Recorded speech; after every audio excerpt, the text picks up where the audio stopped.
Good morning and welcome to the Red and Ed Show, where it's always morning, even in the afternoon. My name is Jay Edgar, and I'm joined on the left side of the screen, not by, as always this time, the wonderful Elaine, who had a work emergency about 90 minutes before we got started, but John from the Generational Gap owed me a favor here, and he also had that wonderful crimson hair from the Emerald Isle over there, so it just fit perfectly. John, thanks for helping us out here today. Yeah, definitely, no problem at all. Definitely. I have an alternate theory to why I'm on here. What's that?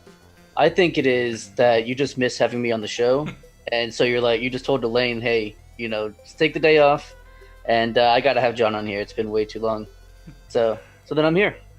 I think that's what happened. It hasn't really been that long, though, has it? No, it hasn't. It's only been a couple of weeks. You were on the second to the last episode of Ed's World.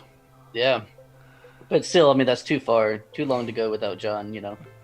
A little John in your life. Well, also, I gotta say, I love your new intro music. At least I don't know how new it is. I haven't heard it. I haven't heard this one at least. Kind of reminds me of a Kid Cudi song. I don't know. David Wise wrote it in 1992, so it's a little older. Yeah. Yeah. So it's not exactly new. You don't know? You don't recognize that? No. Do you remember the game Donkey Kong Country 2? Not off the top. Oh. It was the Bramble levels from Donkey Kong Country 2. Damn, that is some obscure music there. I like it. That's probably why it doesn't trip copyright. Yeah, that makes sense. It's old enough, right? Yeah. Isn't it like 20 years? Something like that? Apparently. Well, we actually got to keep a move along here because we've got a ton to get to here today. Either that or we're just going to spend 90 minutes talking about Kamala Harris and 30 minutes talking about other stuff. I put that in the notes here, even when I saw it. Yeah. Even when Elaine was going to be on here, I thought for sure, especially her, because I thought for sure she was going to have a lot to say about Kamala Harris. As teased in the top of the show here, we will be looking at Harris and talking a bit about what's here, what the analysis is of what she's doing there, why she's there, what they expect to do with this, and plenty of other stuff. The DNC is starting, and it's actually just maybe an hour over in that direction from me, but I haven't had a chance to get down there and see if Kyle Jurek has burned the city down yet. But we'll talk a bit about there and a couple of the speakers that were selected for there. The post office is under fire right now, and we don't know what's going to happen with that. Apparently, Trump thinks that he's going to shut it down, or at least that's what they try to tell you in the fear-porn news, but we'll talk a bit about what's happening there. And I've got a video from everybody's favorite socialist out there talking about how to keep it afloat here, so we'll talk a bit about that. Shooting took place outside the White House right before we went live last week, so we'll talk a bit about what happened there, and I've got a video to go along with that as well. The Durham report is going up through Congress right now, so we'll talk a bit about what's going on with that and what we have seen out of this so far. We actually have a guilty plea coming out of this here. Massive storm ripped through the state of Iowa, and part of the storm actually hit the city that I live in and turned tail down to Chicago as well, so we'll talk a bit about what happened there. Mainstream news completely missed a couple of killings this past week, so we'll talk a bit about that on a down note, but we've got a little bit up note to end the show on here, and I've got some surprise stupidity for you actually here. I'm going to keep going on that theme because we need to do that. It's going to be all of that and more over on the Red and Edge Show. Thanks everybody for checking us out live. We are live on YouTube, DLive, Twitch, Periscope, and Facebook. And if you're over on Facebook, head on over into the live chat in the links above you there, because we want to participate in the live chat with you, but we can't see your live chat as you're coming from Facebook. So head on into one of those and we'll come and check you out and converse with you between topics here. And if you can't catch us live, if you just checking in at the beginning, or you have to catch up with us at a later date, you can catch us on demand over on YouTube and over on BitChute.com. Or if you'd rather, you can catch us on the audio platforms, iTunes, Stitcher, Google Play, and Spotify, our newest addition there. So go over there and check us out in any one of those places. It's marked under the Red and Ed Show. You'll be able to find us, catch up with all of our archives back there. Go back and check us out. And if you're over on iTunes, leave us that 5-star rating and a good review. That helps us move up the charts. It helps us overcome Apple's algorithm. And hey, if you want to help us support great creators and see our backlogs along with the backlogs for the generational gap, of which my stand-in co-host is half of, or Stephen Ignoramus, or the Already Conservative, or the Freckles and Brit Show. You can go over there and check all... Oh, and the Breakdown with Birkenhoff, too. You can go check all of those out over on freedomscoop.com. It's going to be your one-stop shop for all of your news and commentary needs. Head on over there, check out our website, pick up some of our swag, and help us support great creators. Well, since you are not the regular co-host here, and we do have some new audience coming in from Elaine's side here, why don't you tell us a little bit about yourself? Well, as you mentioned already, I'm one half of the Generational Gap podcast. We're pretty awesome. We do kind of the similar thing that Ed here does, but I think we kind of put more of we put more emphasis on, just kind of messing around and having fun with it. Which some people are into, some people aren't, But yeah, that's what we do. It's a lot of fun. I would recommend it. But other than that, I don't know. I'm just kind of a normal dude with a, regular job, just trying to come out here and, entertain people, I guess. Well, how did you get along in? How did you guys get into doing that podcast over there? And how did you stumble upon your format? That's an interesting one, because you brought up your format for one of the first times since you've been on this show.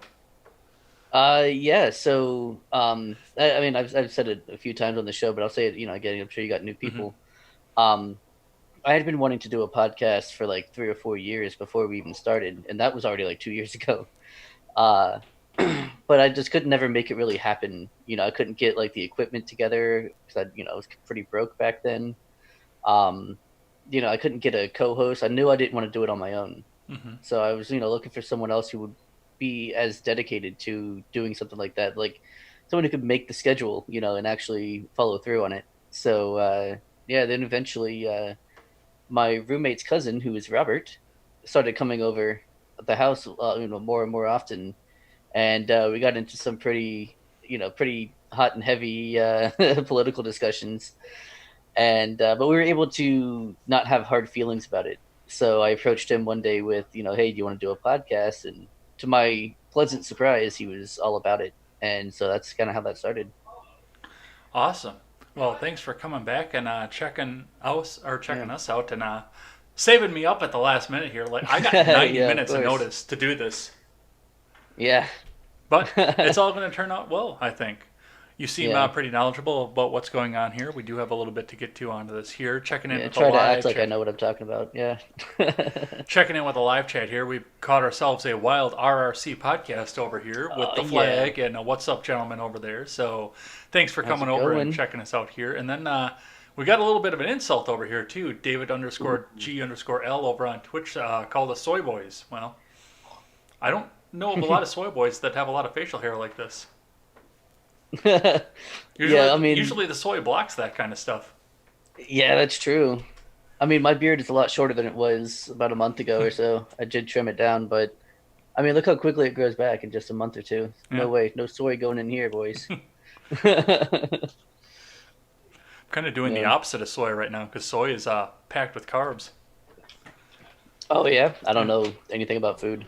Yeah, pretty other much. Than it's delicious. Pretty much all legumes are packed with carbs. So.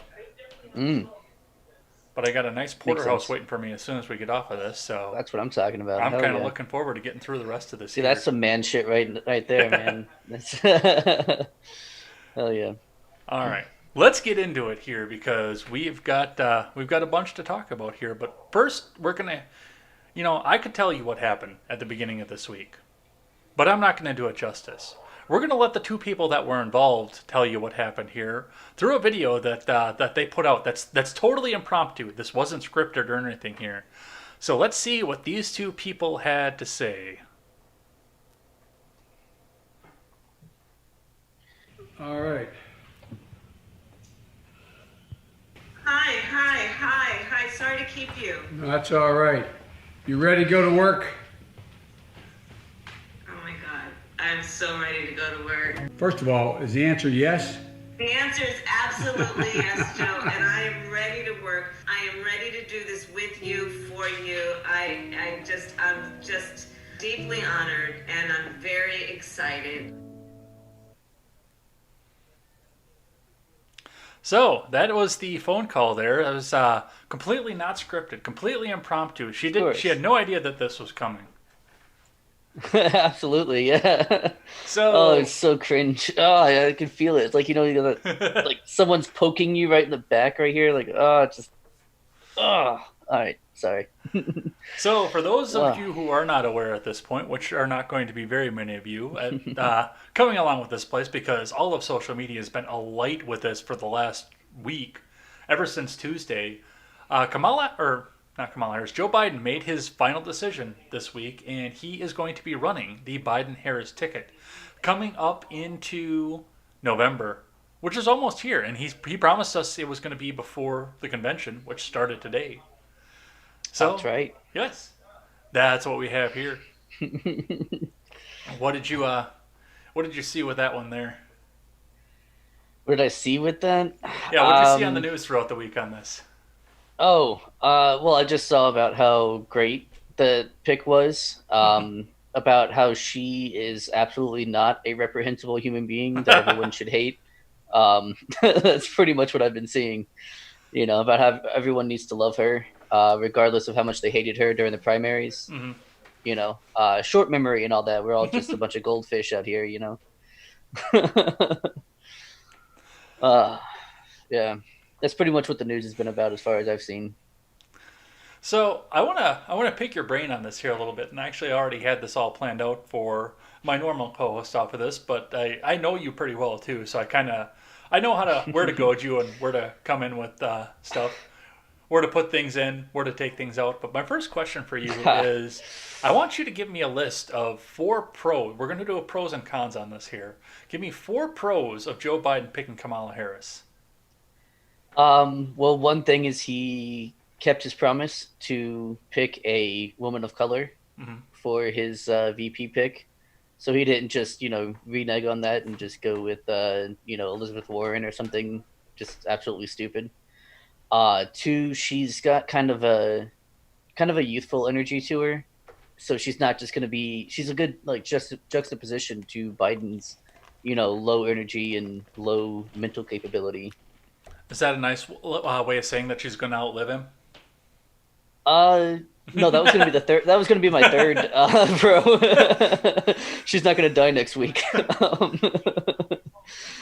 Yeah, and then as for a 4th, man, I don't know. It looks like her Botox settled in nicely. I don't know what else. Yeah, I still don't know what the hell was going on with that when she did that. Just out of nowhere, she comes in. She looks like one of the demons from the Charmed TV series from back in the 90s. Not the demons from the new one that was actually somewhat CGI, but back in the 90s when they just gave them black contacts. Yeah.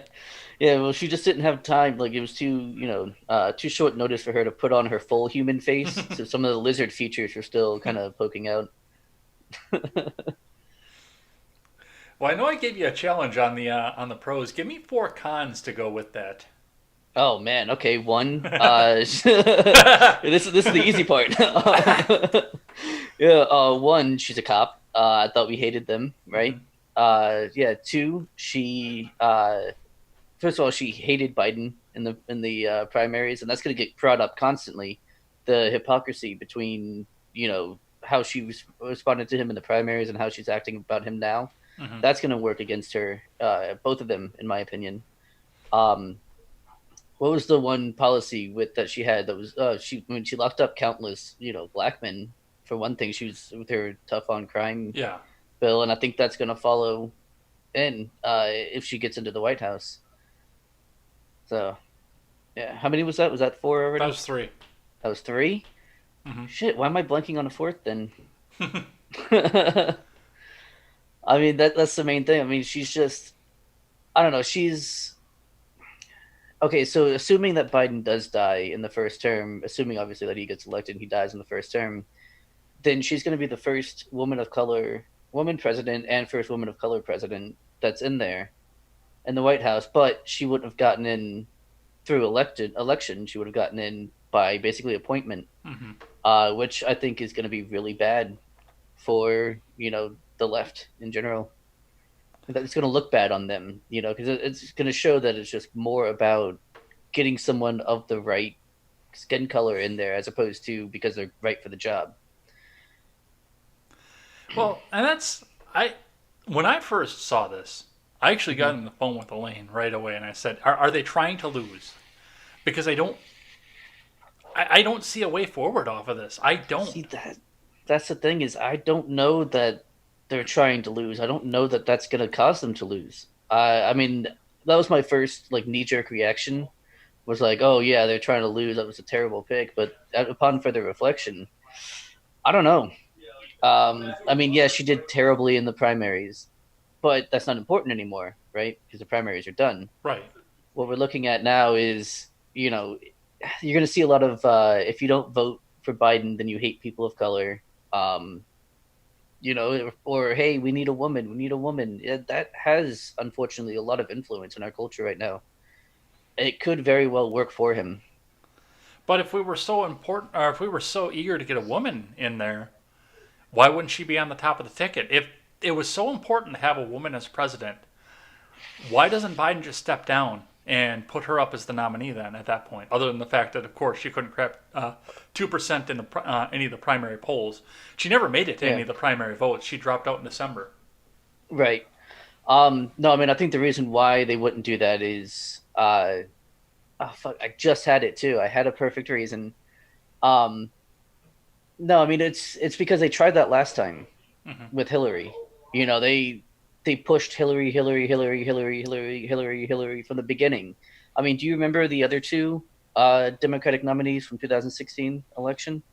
I Bernie know Sanders Biden and was in there. Hillary, and there Bernie were two Sanders, more. Hillary, Biden There was were one two of them. more. Biden was not. Yeah, he was. Not for long, if anything, because the first Democratic primaries there were 4 people. One of them was obviously Hillary Clinton, Bernie Sanders, Lincoln Chafee, and Martin O'Malley. Okay. Those were the other ones that I remember. Maybe Biden was in there for a short time, Maybe he but forgot he was in. right, probably just forgot to show up. But my point is though that no one remembers Lincoln Chafee or Martin O'Malley, right? So same thing would have happened with Kamala, which is why they waited to get her in until just now. She was just like, screw it, I'm out. And then Well, now it doesn't matter because memory has already been refreshed. You know, no, no, I am telling you right now. I was in the 2016 primary. I had the pudding cup. I was going to have the revolution, but I decided it was not time for the revolution, and I needed to back Hillary instead. yeah. Oh man, yeah, yeah. I mean, again, so it didn't work out with Hillary being first. Hmm. So they were just like, screw it, we're gonna put up someone that everyone knows.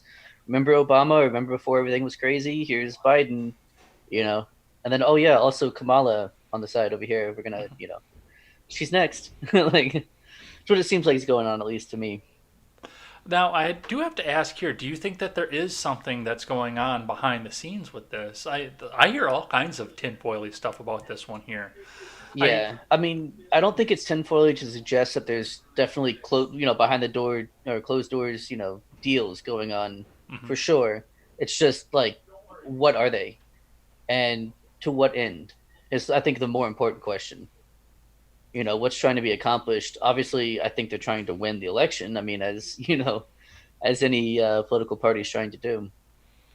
Well, But one of the oh, go things ahead. that's been talked about from the beginning of this is the fact that they keep running down and trying to figure out whether or not Biden is actually going to give the acceptance speech or if he's going to step aside at the convention. Because his acceptance speech is supposed to be on Thursday.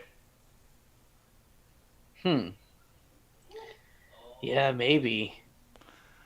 I don't know if that's going to be possible or not at this point. For him to do the acceptance speech? Yeah, Or if for he him would just to- step aside and all of a sudden now we have nominee Kamala running against Trump. I know that she keeps... That would be interesting. I know she's got a massive wet spot for going in and debating against Pence right now, but... Yeah, but she can go up against Trump, though, and do you think she could? I think she can't she debate her might. way out of a paper bag. That's the problem. Yeah, but the problem with it is it's not actually a debate. Mm-hmm. It's just kind of a roast of each other, basically. Just up there like like freestyle rap, like it's like, oh, you're a piece of shit. Yeah, well, you're a piece of shit too. Well, I'm less of a piece of shit. No, you're less. I'm less of a piece of shit. It's just kind of there's no actual debate going on there, right? There's no debate of ideas. Mm-hmm. It's just like, oh, you're a racist. Yeah, well, you're a cop. So like, it's basically all that's going to be said. Yeah, it's just bringing up each other's records and trudging up dirt. It's just there's no need to have a debate skill to do that job, to debate on that stage at least. Well, that's one of the things too that comes along with this here, and this is the part I can't wrap my head around. It is common. I don't know on the left if it's common knowledge or not whether or not Kamala Harris was a cop. I've seen some progressives come out and point it out. Your average working man, I don't know if they know or not that she was a cop. I know that they know she was prosecutor. I don't know if they understand what that is. I explained that to my mom, who is dyed-in-the-wool Democrat, votes blue reliably down the ticket no matter what. It's the union background for my parents off of that. Right. And she didn't know that. I actually had to sit back and explain that to her with the analogy of Law & Order SVU. I said, okay, you remember Stephanie March's character from SVU? Yeah, that's what Kamala did. Yeah. Yeah, prosecutors have got to be some of the worst scum out there. Yeah. I mean, really. Meanwhile, we're sitting on here talking about the fact that, we're sitting all across the country. We see ACAB all over the place. All cops are bastards. Chicago is currently going through riots because a guy shot at a cop and they shot him and injured him in Chicago. We're seeing riots over that right now, which I might go on another rant about the Ronald McDonald House a little bit later. I already did that once. I was pissed when I saw that. Oh, yeah. But I mean, Portland is under siege right now because federal agents are out there being police officers, and then they pulled the federal agents back, and they still decided they wanted to protest police. There is half of Minneapolis is gone because of the police right now, and now we're sitting here with the guy that wrote the tough on crime bill. Yeah. And then his partner in literal crime, Kamala's. And the woman that took full advantage of that. Yeah. It makes no sense to me. I know that to be fair to the people on the left, there are a lot of people pissed off about, the pick for Kamala, the pick of Kamala. Mm-hmm. Now, a lot of these people don't generally vote, but some of them do. So, I don't know. We'll see. I guess we'll see which way they vote. But, yeah. It's also funny to see all the different people, make a complete 180 on their stance on Kamala. You saw the, what was it, Stephen King? I missed that one. I'm sorry. Oh, was it Sean King? Might be Sean. Oh, King yeah. I saw the Sean King one. Yeah. That's who I was thinking about, not Stephen King. Yeah, Sean King, where he's just like, she's like the worst person ever, and I'll never vote for her, and all that stuff. And then it's like, all right, well, that did it for me. I'm voting Kamala, or I'm voting Biden because of Kamala. It's just like, I mean, you can see, how they're pushing, like, narratives and shit. I don't know if he's been contacted by somebody or if he just, like, forgot that he hated her. I don't know. I don't know. Or if somebody's controlling his Twitter account and he's locked in a basement somewhere next to Dr. Dre. Yeah, it could be. Yeah, it could be. I don't know. Every time I hear the name Sean King, the first thing that pops into my head, like, you've heard Owen Benjamin's song, the Ballad of the Soy Boy, right? I think so, yeah. The start of the second verse. He thinks Sean King is black. Elizabeth Warren's an Indian and Caitlin's a chick. Yeah. As soon as I hear that name, that's the first thing that pops right back into my head. Oh yeah. Oh my God, it's just it's some silly nonsense coming from over there. So I can't square the circle in my head. I have not been able to ever since I heard the announcement. Right. Yeah. No, I mean, it makes sense for a normal ticket. Hmm. It would actually make a lot of sense. But in the context of a 2020 election, it doesn't. It doesn't seem like the right choice. But I mean, then again, I outlined the reasons earlier why that might actually help. So maybe they're just gambling on that. I don't know, man. Did you see the latest CNN poll that came out yesterday? No, I typically don't look at polls. Yeah, a But double-digit lead has gone. it's only a single digit lead now. Yeah, Biden's still in the lead, but it's that double digits that he had Hmm. from CNN on top of it all, from everything else. That double digit is gone. Might be a way to like scare people who otherwise wouldn't vote to be like, all right, I guess I'll vote this time because it's so close. Yeah, that's possible too, because Maybe. in a lot of the swing states, we're down from 8% to 4% in matchups in swing states. Yeah. Yep. So they're just like, yeah, screw it. We need to make it look not so much like a landslide for Biden. Scare people into voting. Well, okay, I didn't actually consider that aspect of it, but yeah, you actually could be right because we saw a lot of complacency. There was Yeah. zero, count it, zero excitement for Hillary Clinton in 2016. Nobody wanted Yeah. to go out and vote for her, and nobody thought that Trump could win. Nobody thought it was possible. Right. I was one of those. I didn't think it was going to happen. And it's funny. I remember Sticks, Six Hexenhammer from like way back when the Republican primaries were first starting. And he's like, no, no, no. Trump, I don't think it's a joke. I really think he's trying. Like, I really think he might have a chance. And that was, when there were still 20 people on the stage and being like, yeah, whatever. He's just running. Like, he's probably trying to have a new season of The Apprentice, or he's just trying to, maybe he's got a book coming out. I was like, he just wants the publicity. Nope. It's not how it happened. So, yeah. So I don't want to try and make like a prediction like that and being entirely wrong again. But I would say just don't count out Biden as a loss. That's all I'm going to put it. That's all I'm going to say. I want to address the chat just for 1 second here to let because I've got a Periscope viewer and I don't usually have that here. So you guys over on DLive, Twitch, and YouTube, you guys can see the Freckles and Brit show from Periscope, but she can't see you. So if I'm pretty sure that's Brit. So if Brit doesn't see anything and I've got something that gets directly addressed to her, I will direct that back to her. Otherwise, Brit, if you want to get on the YouTube or the DLive or the Twitch, they can see you from there as well. So yeah, I can't figure out how to get the Restream robot into the Periscope chat. Yeah, I would have no idea. I can get it in everything else that's in the DLive, the YouTube, and the Twitch, but I can't figure out how to get it in the Periscope chat. But yeah, I just didn't want Britt to think that everyone was ignoring her. Right. Yeah, we see you. Yeah. So that's what I have in Kamala at this point here. That wasn't what I addressed in 75 minutes on Tuesday night because I did an Ed Talk on this as well. Yeah. And we got some good conversation. I had a really good crowd in there that night as well. Steven came in and brought a bunch of his friends in there too, and we had a good conversation about this. And that was at the initial shock of it all. Right. Yeah, yeah. I mean, I guess I wasn't surprised, but it's not who I would have thought would have been picked. Yeah. But as soon as she got picked, I was like, okay, that makes sense. I don't know. I wasn't like super surprised by it. Yeah. Well, we'll see what happens throughout the week here. We do have some news to talk about from the DNC as long as they're going out there and they're making their announcement. First off, Biden is not going to be there, which means that for 2 years in a row, a presidential candidate from the Democrat side is not going to visit my home state of Wisconsin.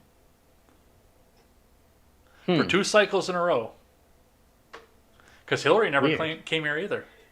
Well, she didn't need to. You already she knew had better. it in the bag. Yeah, you already knew better. You knew who to vote for, or else. Yeah. Yeah. But yeah, for the most part, Biden is just campaigning from Delaware. He made the announcement he's not coming to Milwaukee because of COVID concerns, supposedly. Right. But a lot of other people are showing up there. This is going to be a virtual convention, which means there are going to be some people here. Most of the delegates are not coming to Wisconsin either. I believe it's going to be about 300 delegates will be here in person voting. Everyone else will be voting remotely, so it'll be slightly more accurate than American fucking Idol. Slightly. You And can still vote as many times as you want. Data charges may apply, but yeah. Those new headstones that they have, right? So that they're basically like a ballot box, so dead people can vote too. But it only has one box. Yeah. Oh, that's where you were going with that one. Yeah. It's only got one box though. You can only vote Democrat. I wasn't sure where you were going with that. Yeah, someone just comes by and just checks it off for you. All right, so I'm gonna give you a choice on this one because I want to talk about two speakers in particular that were mentioned on the news this past week.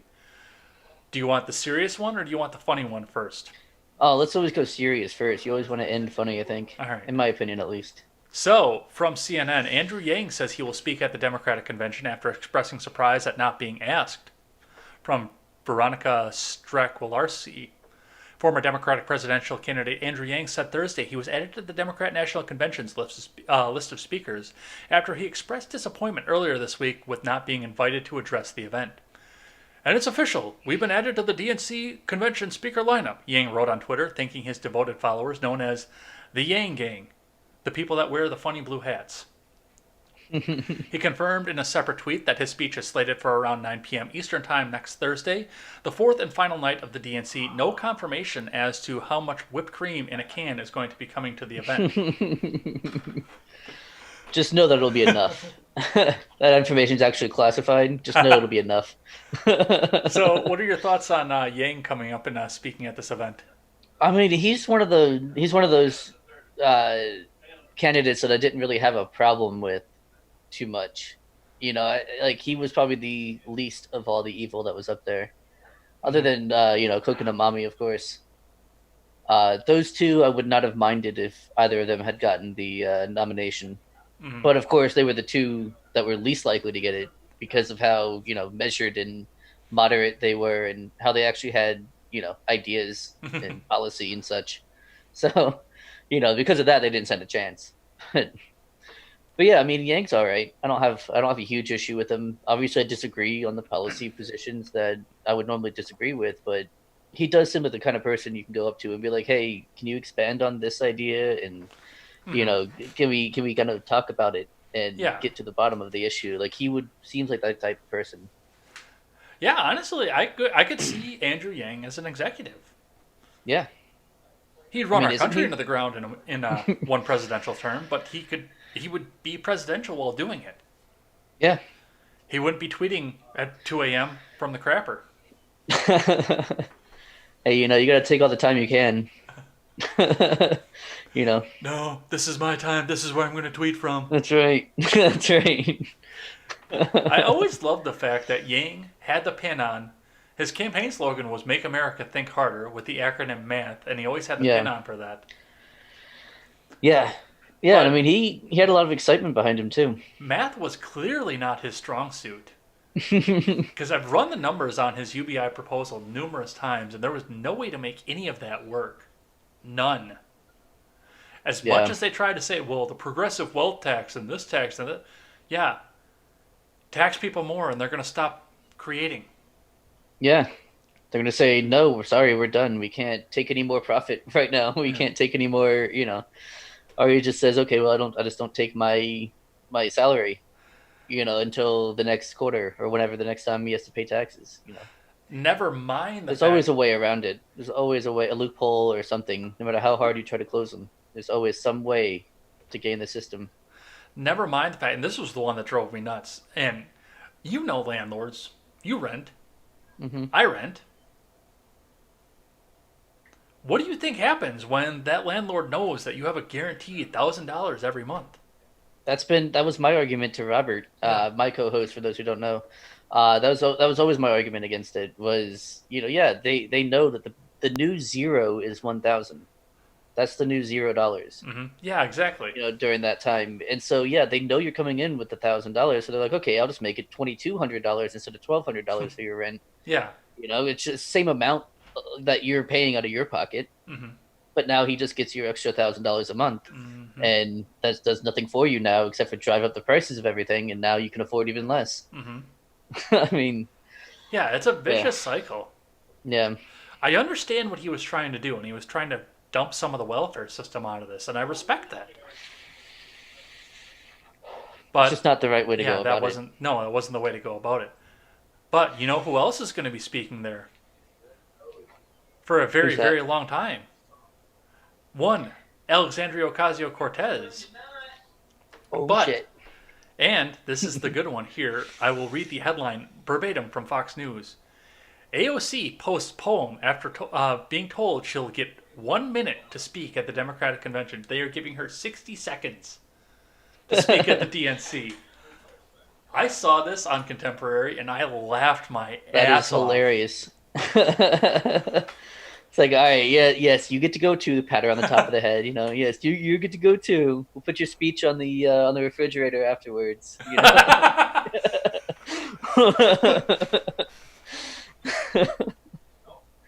Oh man, what do you even say in 60 seconds?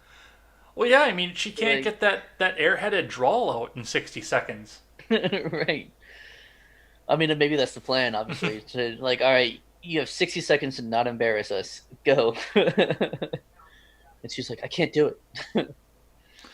So she quoted from the poem God's Minute from late civil rights leader Dr. Benjamin E. Mays, whose poem was a commentary on the brevity of life, and I will read what she posted on Twitter to protest the fact that she was only getting a minute.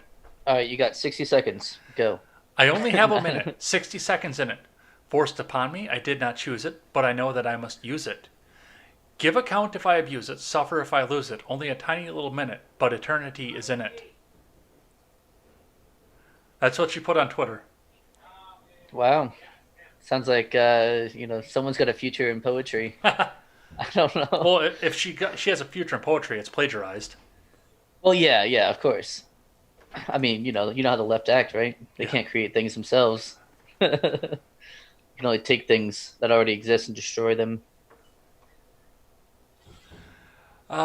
This was... Yeah. Got 60 seconds. Have fun. She'd be better off making a martini. Or one of those rows of shots. Probably. You know how they put the row up there and then they take the shaker and... Oh, the flight? Yeah, making a flight. Hell yeah. She'd be better off doing that in 60 seconds. She could probably do that in less than 60 seconds. I don't know. I mean, if I can make a Long Island iced tea in 17 seconds, pretty sure she could do that in like 60. Where the fuck was this when I was in Florida? I didn't see any Long Island iced teas. I didn't have the ingredients, seconds. Man. I didn't have the ingredients. We were at the Publix. Oh yeah, okay. Hang on. So we're gonna do this right now. All right, ready? Are you gonna buy the vodka, the gin, the tequila, the triple sec, the rum? Like you're gonna buy all that, and then the sweet and sour mix, and then the Coca-Cola. You buy all that stuff, I'll make you all the Long Island iced teas you want. I mean, there's 5 different alcohols. That's gonna be well over $100 just for like shitty alcohol. Remind me. Have a good time. Come up here sometime and remind me that we have to go over to Ron's in Kenosha at some point. We will take the 1.5-hour drive to go over there. Down. Because they have 23 different flavors of Long Island iced tea. My cousin's gone through the tour. He's done all of them. That's insane. That's a lot of. I didn't know there were that many. I knew there were a few variations, but I didn't know there were like that many. 23 flavors. That's insane. I've only been through half the tour myself because I'm not big on berry flavor. Yeah, I like the blue Long Island with the blue curacao instead, but like it's such a chit drink that I can't have it around my friends. You know how friends are. What are you, gay? Yeah. Anyway, that's what I have on AOC. What do you have? What do you have on that one there? I think it's hilarious that they're just kind of like, yes, you're part of it too. Like they're just so condescending. Like, oh, who's gonna get up there and give a speech? You are, yeah. Oh man. Oh. All right. I have one more here, and then we'll take a chat break here and talk to everybody that's been horribly neglected in there. But I want to talk just a bit about Yeah. the post office here before we get, because that's been the big battle coming up this week. Now, I'm going to read from Vice, which I don't normally do because, well, it's Vice and they Vice. blow. They didn't always blow. That's so unfortunate. Yeah. They used to be good. Yeah, back when they had a certain Asian man that wore a beanie working for them. That's true, yeah. Internal USPS documents outline plans to hobble mail sorting. The U.S. Postal Service proposed removing 20% of letter sorting machines it uses around the country before revising the plan weeks later to closer to 15% of the machines, meaning 502 will be taken out of service, according to documents obtained by Motherboard. Outlining the agency's plans, USPS workers told Motherboard that this will slow their ability to sort mail. So, what came out of this here? And this was a branch out of a number of different stories. Like, there were 3 or 4 stories that went along with this. What we're seeing up out of this is the fact that before LaJoy became the new Postmaster General off of this, there were already plans to start cleaning out some of the machinery from the post office, and we started to see this blew up over the weekend. This started probably on Thursday. They started talking about this, but this really blew up over Saturday and Sunday. And one of the problems with this, of course, is the fact that nobody gets mail anymore. Yeah. What do you get for mail right now? Honestly, Government stuff. That's about it. really, I don't even get that. Well, I mean, I got the stimulus check in the mail. I got my my voter registration card. Yeah, that's about it. Just that and like junk mail. Yeah. Well, and that's the majority of it. And I pointed this out this morning Yeah. because I read about this morning on Contemporary too. The majority of what we used to get in the mail, you used to get your cable bill, your Oh light yeah. bill, Oh my God. Gross. your water bill if you paid for the water. Yeah. You got all that through the mail. You usually got a bank statement or two every Yeah. None month. of that anymore. We do all of that digitally at this point. Yeah. Or here's another one here, and this was something we actually talked about in social problems class my senior year of high school, forever and a half ago. we we pointed out already in 2002. We were already pointing out the fact that the internet was crippling the post office. The post office was running in the red as early as 2002, and probably before that, and they had been for quite a while before. And they were talking already at the time of trying to have the government put a tax on email. What? Yeah, at the time, A in the early tax 2000s, they wanted to have tax on on email email. because that would help support the post office. Wow. So it would be like 3 cents per email that you sent. Right, but they're a private organization, right? Meanwhile, they're we're making law or attempting at least to make laws to prop them up. Hmm. That's such a dumb argument when people say that. But yeah, that's an email tax would be absolutely ridiculous. I'm so glad that didn't happen. Fuck. You want to talk about theft, man? Yeah, exactly. Holy shit. But that was It's one like- of the suggestions that was consistently coming up in the early 2000s because the post office was already running in the red. Now, you pick up your phone, you've got your bank. You've got an app on your phone for that. Yeah. You've got one for the credit card. They no longer have to send you a bill. I've never received a paper credit card bill, and I've had credit cards for 3 years. I've only received my card in the mail. Yeah, that's it. They'll send That's you it. the card. Yeah. I don't know. I've never made it. The only piece of mail that I have from the bank that owns my truck was the initial declaration that they own my truck. I've never had that bill, ever, in paper form. Right. I've never had a cable bill in paper form. Everything that I do is paperless. Yeah, as much as possible. So I have flyers, coupons. Oh my God, people! You don't even have to do that with paper anymore. I mean, there's like Groupon and any kind of thing. You can go online and search coupon for this, and then it'll pop up, and you can just throw that into the cart. Yeah. For whatever you're trying to buy. But regardless of what we all do with the mail. I mean, the post office is a dying industry. Yeah. That's just technology has made it obsolete. But Well, now not we're only running. that, but the success of the private companies like FedEx and Mhm. yeah, and UPS, and I guess what DHS or something, DHL, whatever it DHL, is, yeah. DHL, If yeah, anybody whatever. remembers what that is anymore. Nope, I just know it's a yellow truck. That's it. Yeah. Yeah, Britt remembers the email tax thing, but she's actually like what are you, 1 year older than me, Britt? Or two? Jeez, you don't talk about a lady's age, Ed. She Jeez. said it on my show right out in the open. Yeah. But I mean, regardless on that, yeah, it's this has been a dying industry for a while, and it was further exacerbated by the fact that they got fucked royally from the deal that they made with Amazon. Because they're paying Mm, all kinds of overtime to deliver on Sunday for Amazon, and that's all they do is deliver on Sunday for Amazon. They don't deliver on Sunday for anything else, yeah. and they are getting raked over the coals on the shipping costs for there. Well, the funny thing is, because I actually worked for UPS for a short time. Uh, this was like 6, 7 years ago. That's why I don't mind saying that I worked for them because what are they going to do now? Fire me? Hmm. Um, but uh, but we know we actually had a whole section for receiving, sorting, and distributing from the USPS. Hmm. Like they had a deal with the USPS for UPS to deliver their parcels. Hmm. So it's like, okay, so they're already doing like half the work for the USPS. I mean, who's to say they can't just do that job? You know what's weird is up around here we actually have the opposite. Yeah, And you mentioned that earlier. That's why I thought it was strange. in some of the more rural areas around here, the USPS will actually do the final distribution for UPS packages. Here they'll come to the door, but like when I lived way out in the country, Hmm. the USPS took all the UPS and FedEx stuff out to its final That makes destination. sense. That makes sense because they're going there anyway. Hmm. So they just, UPS throws them a couple bucks and they'll take their. Yeah, that makes sense. Yeah. Hmm.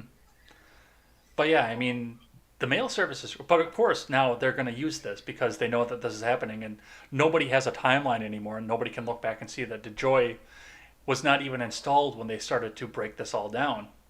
Well, this is an Hmm. attack on mail in voting. Yeah.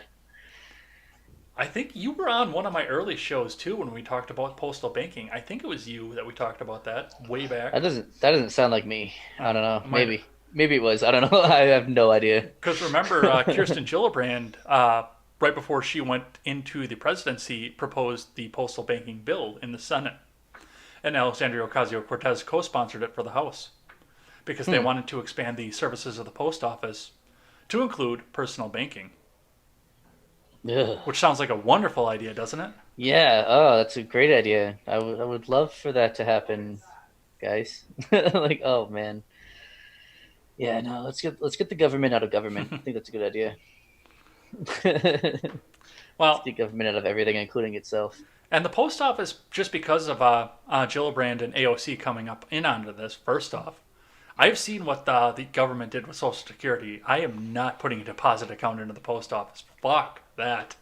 Hell no. I have a bad enough time with my bank. I'm not. I have a bad enough time handing it over. Like, but it's mine. You might lose it. Like, oh man. But trying to save the post office that's been running in the red for a long time has been a big pet project for these people. And of course, now they want to come out and say, "Well, this is just because they want to prevent the mail-in voting."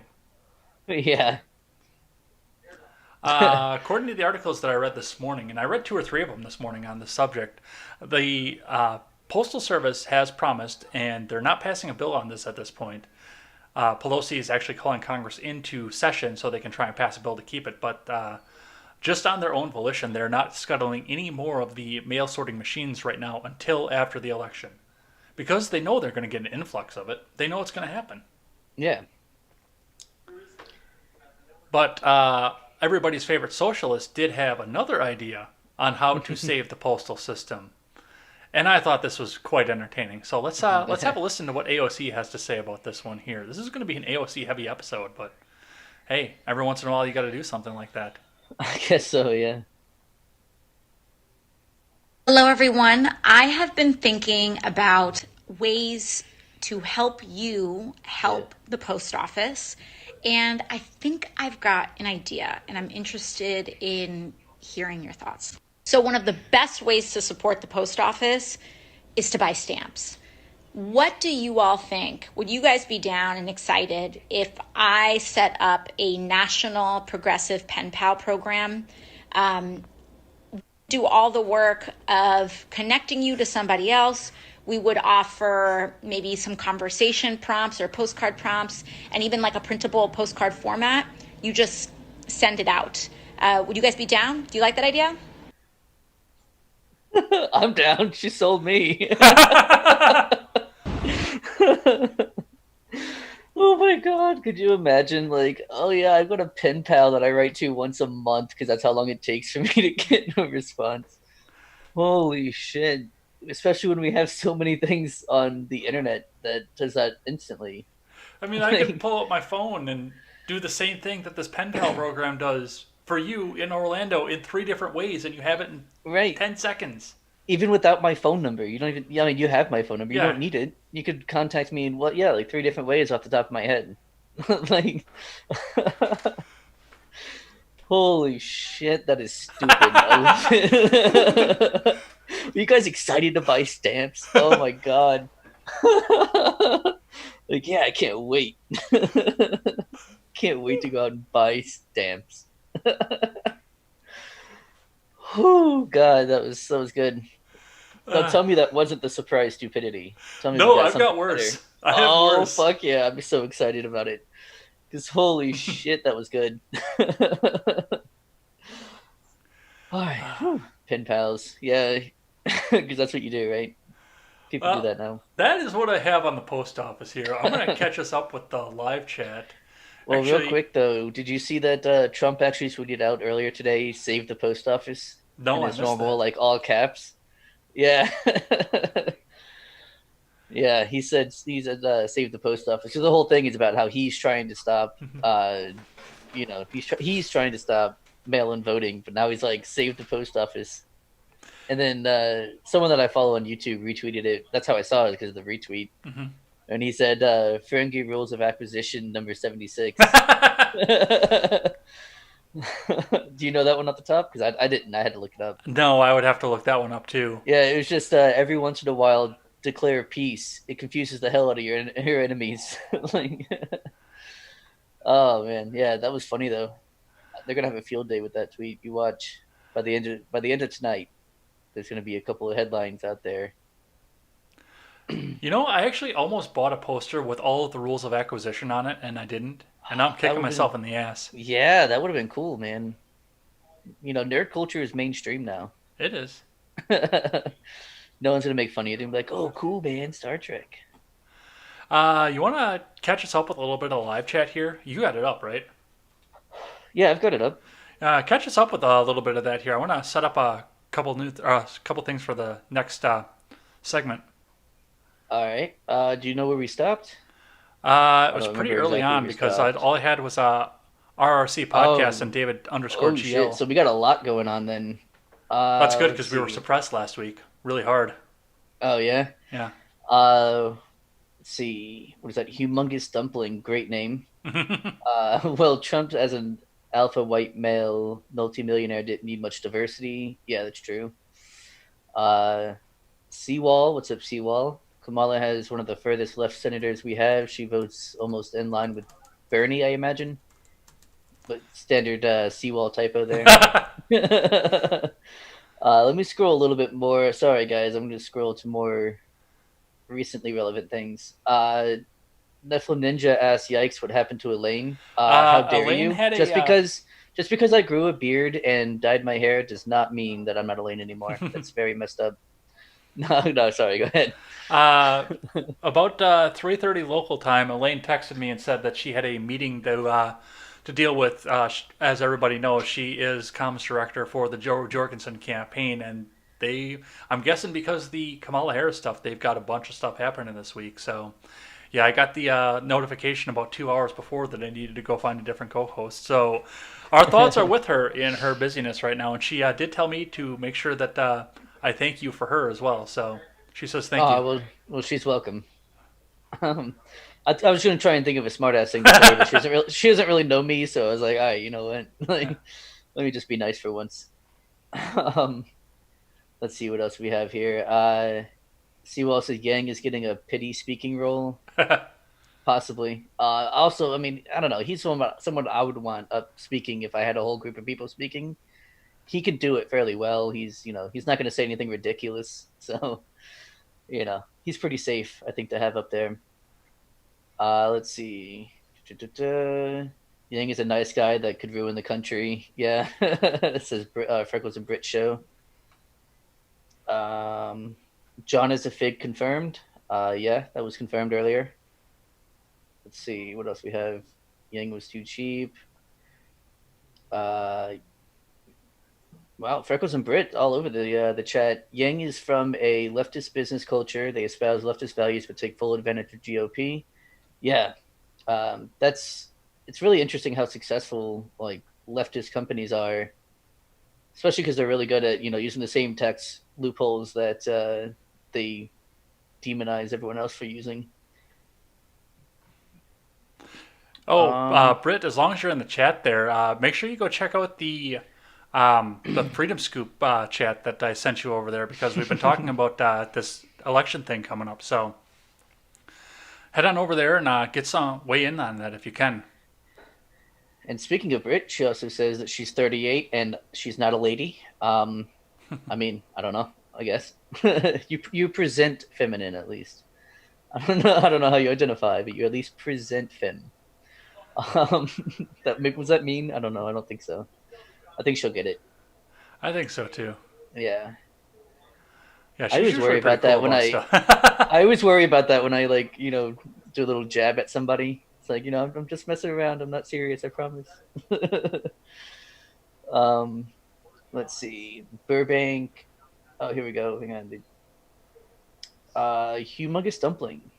They do it in the UK, but accounts are limited to 10K. Everyone stashes dodgy money in there as you don't pay tax on the interest you accrue, which is how they trace dodgy stas. I don't know what the last word was supposed to be, but I assume he's talking about doing a bank account with the Postal Service. I think is what he's referring to there. Yeah, I don't. Yeah. Let's see. Pen pals to save the USPS. Yeah. Yeah, see what else? Discord, email, Twitter. Yeah, even email, which is slower now. That's like probably the slowest form of online communication possible these days. Just because, not everyone checks their email all the time unless they have some kind of business or, business account or whatever.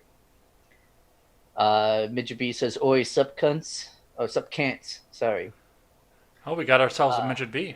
We do have a Midget B. Guys, I'm setting up a horse and buggy program. Are you ready to invest? You got it, Nephilim. I'm actually down, man. C. Wallace says, nerd culture isn't mainstream. Faux nerd culture is. Normies, get out, Seawall typo TM. Yeah. Harvey McLeod says, this election thing, lol. Let's see, faux nerd culture, like Big Bang Theory, yeah. Which I probably refer to as nerd blackface, and I'm inclined to agree. Yeah, that's fair enough. That's fair enough. That's fair enough. Surely you mean Biden blacking up? Yeah. You should reach out to Harvey and see if you can pick her up for Friday. I don't know what you've still got scheduled for off of that, but oh yeah. We're actually Robert and I are supposed to meet tonight after the show to come up with the schedule so that we can tell people what times they're showing up. Yeah. So I got to message Britt and Jessica later to tell them what time they're showing up. I mentioned to Harvey her after McLeod, the interview last week. I mentioned it to her. She seemed interested, so. I'm not sure if I follow her on Twitter. Maybe. It would be really hard for you to follow her on Twitter because she doesn't have one. Well, then I guess I don't. She's in my Discord. You can reach out to her there. Yeah. I'll send you a message, Harvey, so long as you want to be on our charity stream. It's going to be fun. All right. We've got a bunch more to get to here. Thanks, everybody, for who chatted along with us. And during the next chat break, I will hit the D-Live chest for you guys. So if you guys want D-Live bucks, head on over and find that yellow mask and head on over there. But Hell we've got some other stuff to go and pick up onto this here. First and foremost, I've got a video from to play once again because I love doing this, and then a little bit article to talk to off of this. Actually, I want to introduce this before we get into this. So let me pull the article up here. NPR writes, shooting outside White House interrupts Trump briefing. And this happened like 20 minutes before I started the Zoom call last week for Elaine. So This was like breaking right then. And we talked a little bit about this at the time. Just a little bit of what happened and what the news was at this point. Now we actually have a little bit of information to go with this.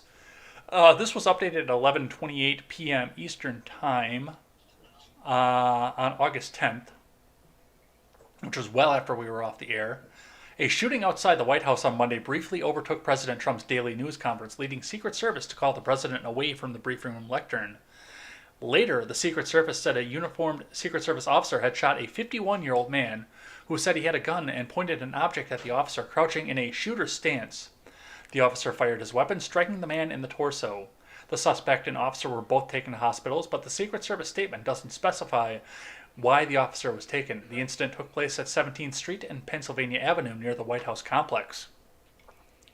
The statement said the Secret Service Office of the Professional Responsibility will review the officer's actions, and Washington, D.C.'s police department was contacted to investigate. Just a few minutes into Trump's late afternoon press briefing, a Secret Service agent told the president he needed to leave the room, and the doors to the briefing room were locked with all of the members of the media inside. And Jim Acosta said, "Hey, why are we locked inside? Look over here. I'm Jim Acosta. Look at me. Look over here." Minutes later, Trump returned to the lectern in which he was asked a question, and I got live feed of that question here, which we will listen to right now.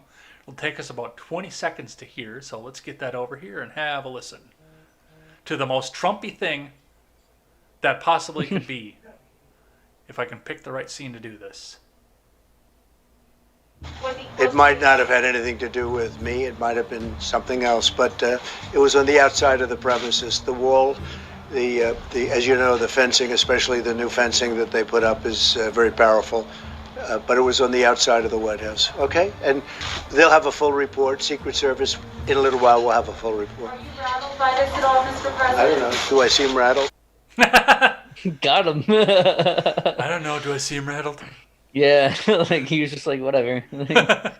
And possibly the most Trumpy response you could possibly put onto something like this. We got a big, powerful wall. Like the new fencing, the best fencing. Yeah, it's actually the same fencing as the border wall. We just had extra pieces laying around. So, what do you know about this situation so far out of what I've already read? That's about the extent of my knowledge on it as well. What's funny is I messaged our buddy Steven, because he's like in the area. Yeah. And I was like, "Hey, did you hear about this?" And it was like 20 minutes after the first article that I saw went out, and he's like, "What?" And then yeah, then he did a stream on it. So I guess I kind of gave him the scoop. But yeah, I mean, it was crazy when I first saw it. I was like, "Oh shit!" Some leftist fucked around and found out. But at this point, I have no idea who this guy was or what he was doing there, why he did what he did. Yeah, this whole thing I do have to say this, buried in a hurry. Yeah, it's weird, right? It must be because it wasn't politically motivated, that it was just like, all right, well, it's not news. But I do have to say that Secret Service guy, that's a good shot, I mean, how far away was he? And hit him in the torso, presumably with a handgun. I mean, that's, shout out to that guy being proficient. So yeah, that story got buried up and scooped up in a hurry with the whole announcement of the vice presidential thing going on here, which, like you said, probably means that they couldn't make the narrative out of this at some point or another. But yeah, the president had to actually get up and say, "Oh, well, something happened here and we got to address it." So yeah, he should be like, "I know as much as you guys do." Like, what? I don't know.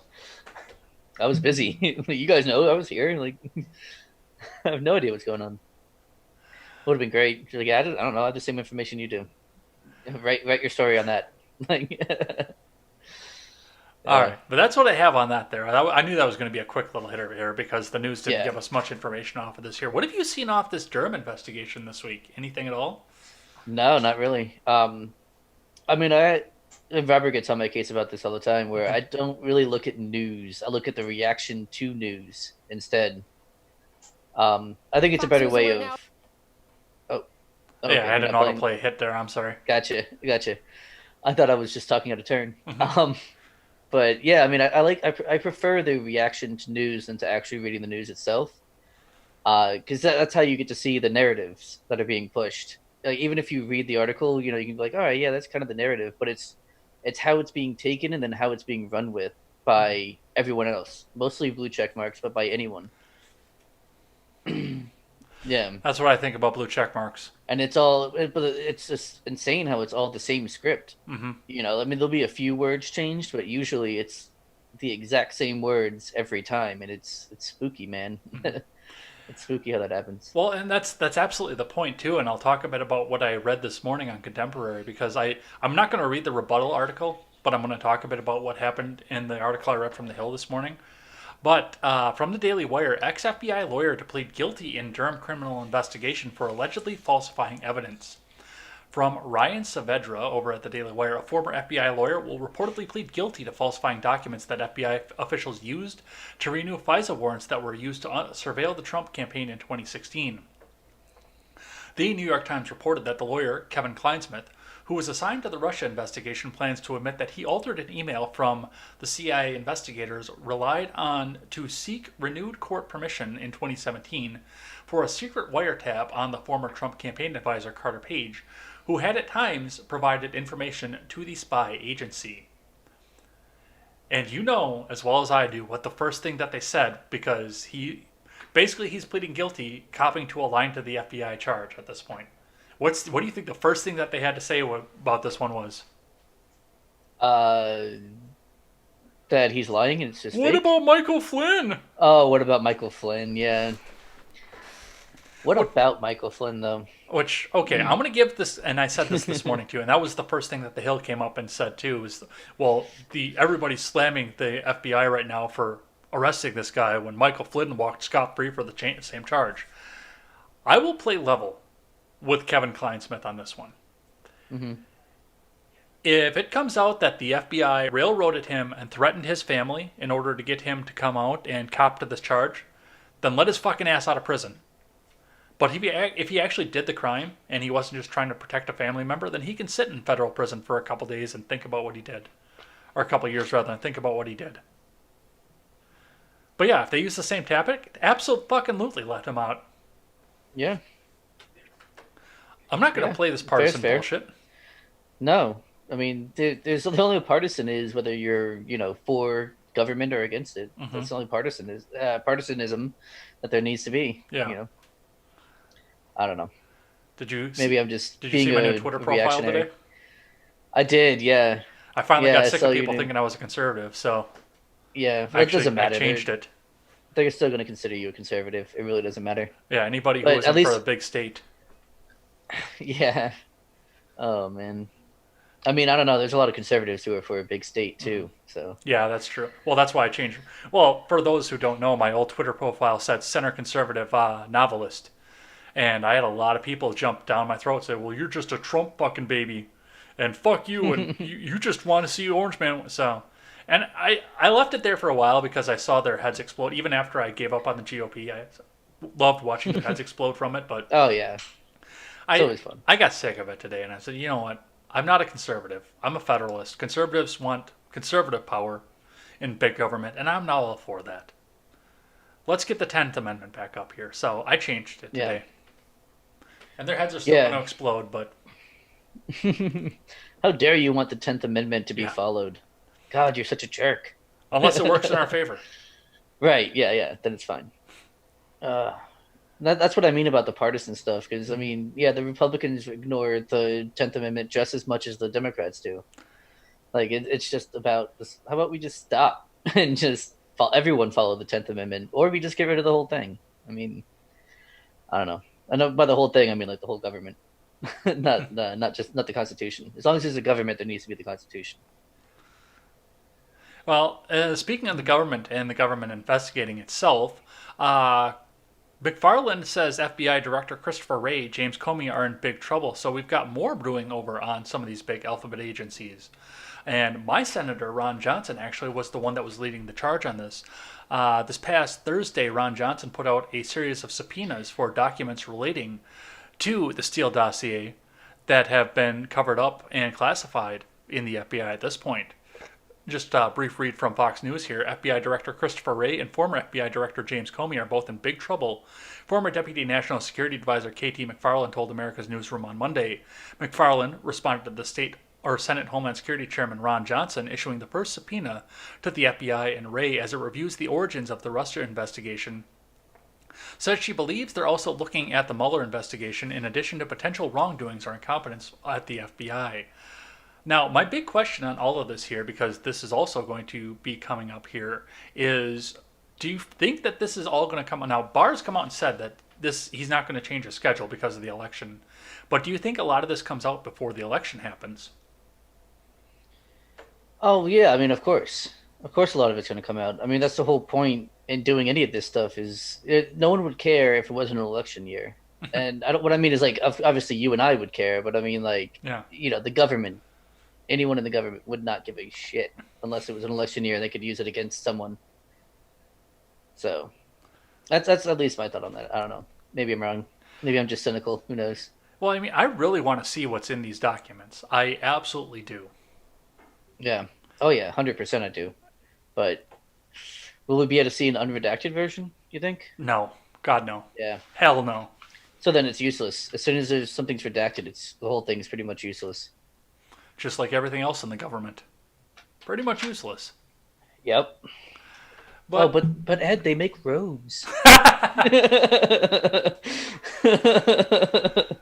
You're saying roads are useless? well, I've got a 4-wheel drive, so they're useful, but I can get by without them. I got my Escalegs. I'm all good on that. Make my own path. But yeah, I mean, just to see some of the stuff out of here and see the government held responsible. And this has been one of the hardest things I've railed on from the beginning of the Russia investigation, from the Kavanaugh hearings, from everything else that we've seen come out of the government go against people who were, by all intents and purposes at the time, private citizens. Or even what they're doing to the president. He's not really a private citizen, but what they're doing to him at this point. The Fourth and the Fifth Amendment and the Sixth, for all intents and purposes, are right out the window at this point. For all these people that they're trying to come up into. Michael Flynn, he didn't get Fourth, Fifth, Sixth Amendment protections. He said, you plead guilty or we're going after your kid. Kavanaugh, they drug him out. It's not a trial, it's a job interview, and they put him on trial for something that he didn't do. Right. Trump, from the beginning. And if they're going to do that to them, who know the laws and have the means to defend themselves, what the fuck do you think they're going to do to you? Oh, yeah. I would be fucked. I don't know the law like that. Not like that, Oh, man. Yeah. Absolutely. So I would love to see a lot more transparency come out about these government agencies and everything else that they did. The whole redaction process just needs to be fucking done away with at this point. Yeah. And I understand that they're out there trying to protect people who are on the front lines. But still, come on. Yeah. Yeah. Just the whole thing needs. I don't know. I was trying really hard not to become an anarchist, but it's becoming increasingly difficult. As every time I hear something new, I'm just like, you know what? Just forget it. We've tried government for the past 5,000 years. Let's try something different this time. Oh my god. Yeah. That's what I have on that there. Do you have anything else on the actual topic at hand instead of just railing against the government? Because we're good at that. I thought that's what I was here to do. Not really. I mean, I don't think that anything substantial is going to come from anything like this. I mean, even if someone ends up going to jail for it, are the practices going to change? Is the agency going to be held accountable for, the things that they were doing? No, everything's just going to keep on trucking. It's just another scene in the play that is America. All right. I don't know. Maybe that was kind of cynical too, but I mean, that's just an observation. Nothing changes. Cynicism is in abundant supply on this channel. Yeah, that's true. With all the F-bombs that I throw on the morning show, cynicism is in great supply on this channel. Yeah. I got one here from my neck of the woods here. This coming from last week over in Chicago, which is also not too far away from where I live here. From NBC5 out of Chicago, Black Lives Matter holds rally supporting individuals arrested in Chicago looting on Monday. This goes back a little bit further than Monday here because last weekend in Chicago there was a police shooting. Now, the suspect alleges, and of course none of the body cameras were on at the time, but the police allege that the suspect shot at police. A police returned fire. Suspect is injured. Claims, of course, that he did not do any of the shooting. Suspect did survive. Will be going to trial at this point. And most of the Black Lives Matter in Chicago, who were already there for various other reasons going on at this point, have said, well, it's awfully fishy that body cameras were off and they can say anything that they want happened at this point. But yes, they have been rioting and looting in Chicago. And now they're rioting and looting because people were busted for rioting and looting. It's a vicious cycle, huh? Did you see any of this past week before I get into the one that really pissed me off? I've seen some stuff, and I mean, it seems like the same kind of scenes from Portland, but to like a lesser extent, probably because it hasn't been going on quite as long, if I remember correctly. Mm-hmm. But I'm sure it'll get there. But I don't know. We got fall coming on. It's start getting cold over there, so I don't know. We'll see.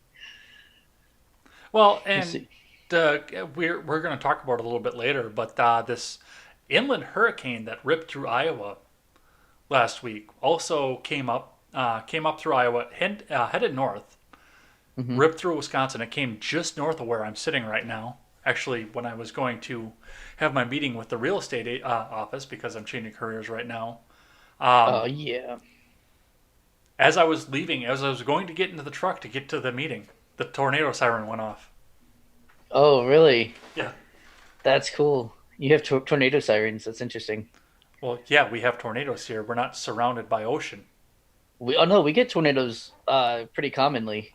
We're actually technically part of Tornado Alley, even though we're not in the geographical location. Florida is technically part of Tornado Alley, which is interesting. But yeah, I mean, I've seen a few of them in my life, but not too many. Oh, I thought you just got hurricanes everywhere.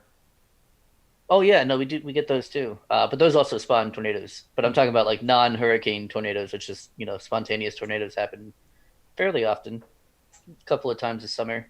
I suppose. I mean, it's like a gym sock down there. Yeah, for real, it is. It's pretty horrendous.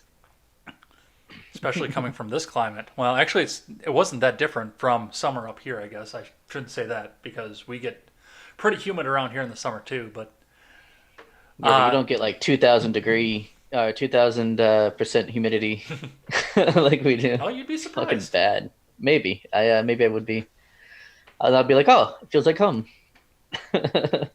Yeah, today actually you would have been saying just about that. It probably feels about like spring in Florida. Yeah, today. Probably. Anyway, going back to Chicago, yeah, that tornado that came through here, the storm cell shifted back south and hit some of the west suburbs and into the city of Chicago itself. So that did put a damper on the first night of protests out of here. But the one that just it pissed me off, and I read this Wednesday morning on Contemporary, and I went off on this because I was pissed. I don't get mad very often, but this one just pissed me off. The rioters were banging on the doors of the Ronald McDonald House in Chicago. Yeah. A charity house for children with cancer so that their families can stay rent-free while they're sitting in the children's hospital across the street. Fuck you. No. Yeah. Loot the Gucci store if you really have to loot and be wild animals like that. No. Go loot that. Go loot the fucking Nike store if you have to do it. I would prefer that Yeah. you don't do it at all. Go loot those. The fucking Ronald McDonald's house. No, fuck you. No, 100%. Fuck you you. Yeah. don't get a pass on that one. That is beyond Right. reprehensible here. With little kids who are sick inside, you're going to bang on the windows like that. No. No, Yeah. no, no, no, no, no, no. Fuck you. I was irate when I saw that. Hell yeah. But no, these are the people who are all about compassion and empathy and wanting to help people and save people. And then we're gonna, try and break into the Ronald McDonald house.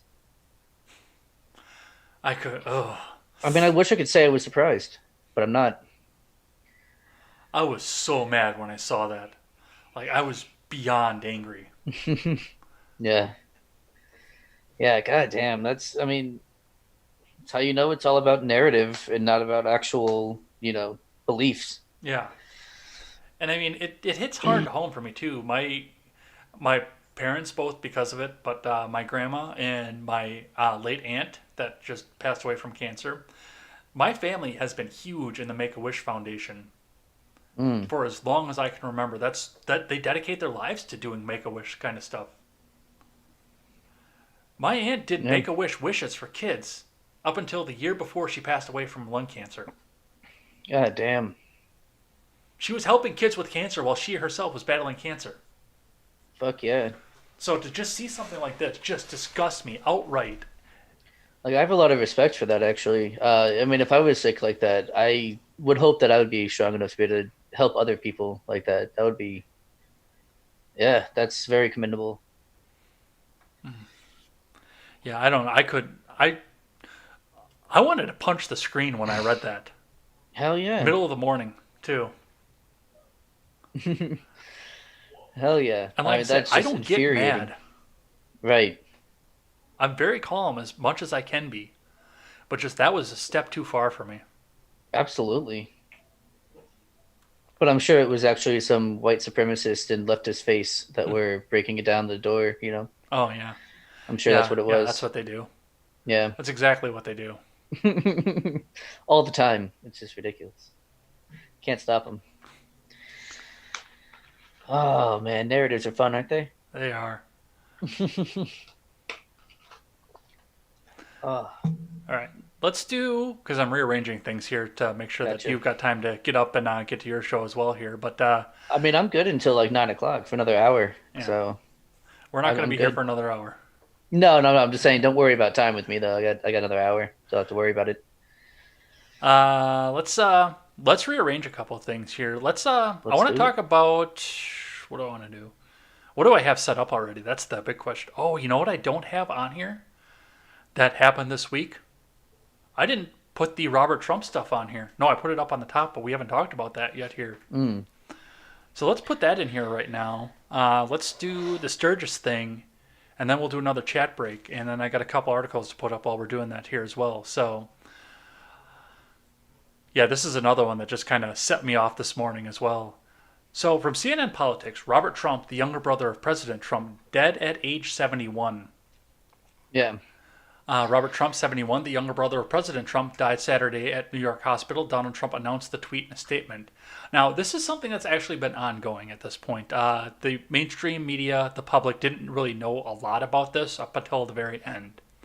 Robert Trump has been battling an unknown respiratory disease for it looked like it was a few months that he's been battling this out here. So, I mean, coronavirus is out at this point. Even though I do have to wonder if he was counted as a coronavirus death. Oh, 100% he was. Yeah. Just to stick it to Trump.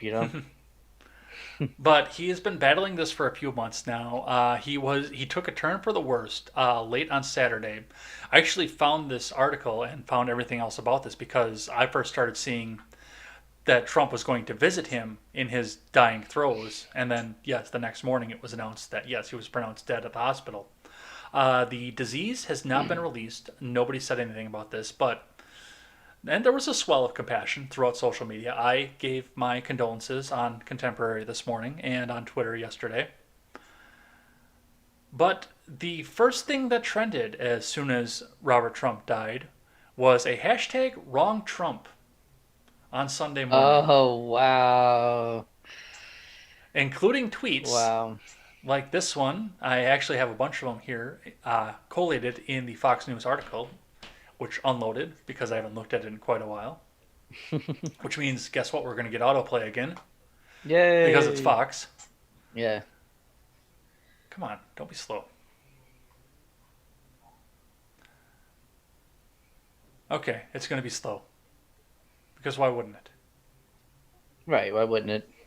Aye. It's time to build that new computer fund, I say.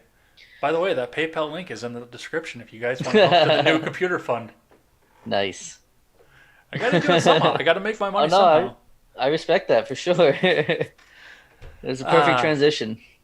All right, it finally loaded up here. I don't know if the autoplay is going to hit or not. It probably is. Oh, come on. Don't be like that. All right.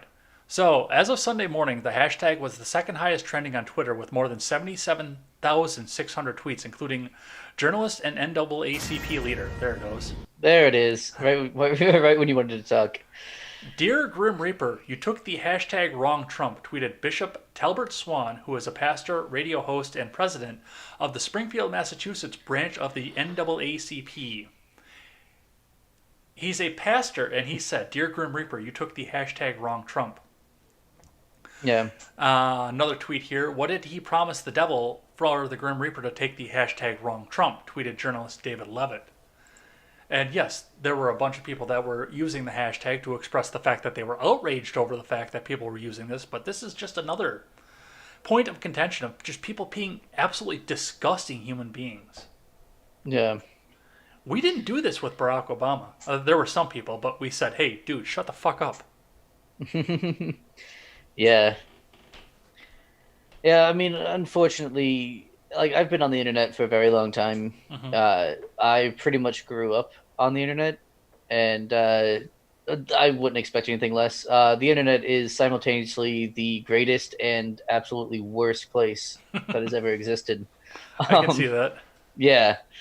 I mean, absolutely. So yeah, you're gonna get, your edgelords who want to just be like, "Oh, it's a good thing he died," or you got the wrong one. The people who don't really care about other people, or at least want to act like they don't on Twitter.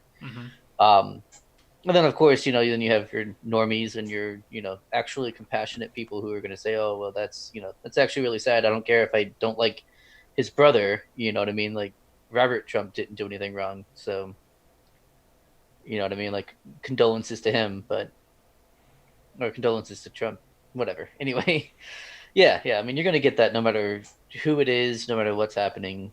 You're going to get that kind of thing.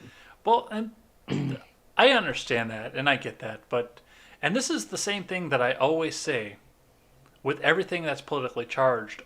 Switch the parties. Switch the parties and see what would have happened. I mean, Vagina Sundardeep, or whatever the fuck her name is, would be swinging the banhammer so hard especially if this had to do with Barack Obama. That banhammer would not rest. Oh, yeah. Until every single person that said hashtag wrong Obama was wiped clean of the internet from every website on mainstream platform. Yeah, it's true. I mean, that's how you know who's actually in charge, right? So that's something that I thought about off of this here. What did you see on this? I just read an article about the same facts that you had, except for the one that I read said that it was unclear how he died or whatever. I didn't see that he had been suffering before. Yeah. In fact, I didn't even know Trump had a brother until he died. So. He's got two. Because remember the niece chick, and we'll be talking about that here in just a second. Oh yeah, that's right. Yeah, the one who was suing Donald Trump. Yeah. Well, or other way around, wasn't it? It was the other way around. Yeah. Well, the Washington Post headline came out and said Robert Trump, younger brother of President Trump, who filed a lawsuit against niece, dies at 71. That's right. Because that's important. It's super important. I mean, they ended up changing that headline, right? Yeah, after Ted Cruz called him out. Yeah. And that would never happen, though. That's the problem. Yeah. Should have just let him leave it up and just been like, look at these pieces of shit. I'm sure you can find screen caps out there, but then people are like, oh, that's easily faked, but it's better to leave it up and just be able to link people to it. Be like, hey, look. Well, don't forget that they left up the headline that said austere religious scholar, too. Right. That's just fantastic. Austere religious scholar. I mean, I guess that's one way to put it. The Washington Post, where democracy goes to die in darkness. Yeah. That's what I've been saying about them here. Oh yeah. Did you see what happened in Sturgis this week? Or this weekend, I should say. I don't think so. So I was busy over the weekend. So Smash Mouth played a concert at Sturgis on Thursday in one of the big name bars out there, where the lead singer, who is the same one that was on the Shrek soundtrack, by the way, said right on the stage, "Fuck this COVID shit." But that wasn't the most interesting thing to come out of Sturgis this week. From Newsweek, let me scroll up to the top here. Sturgis motorcycle rally protester kicks biker as he rides past.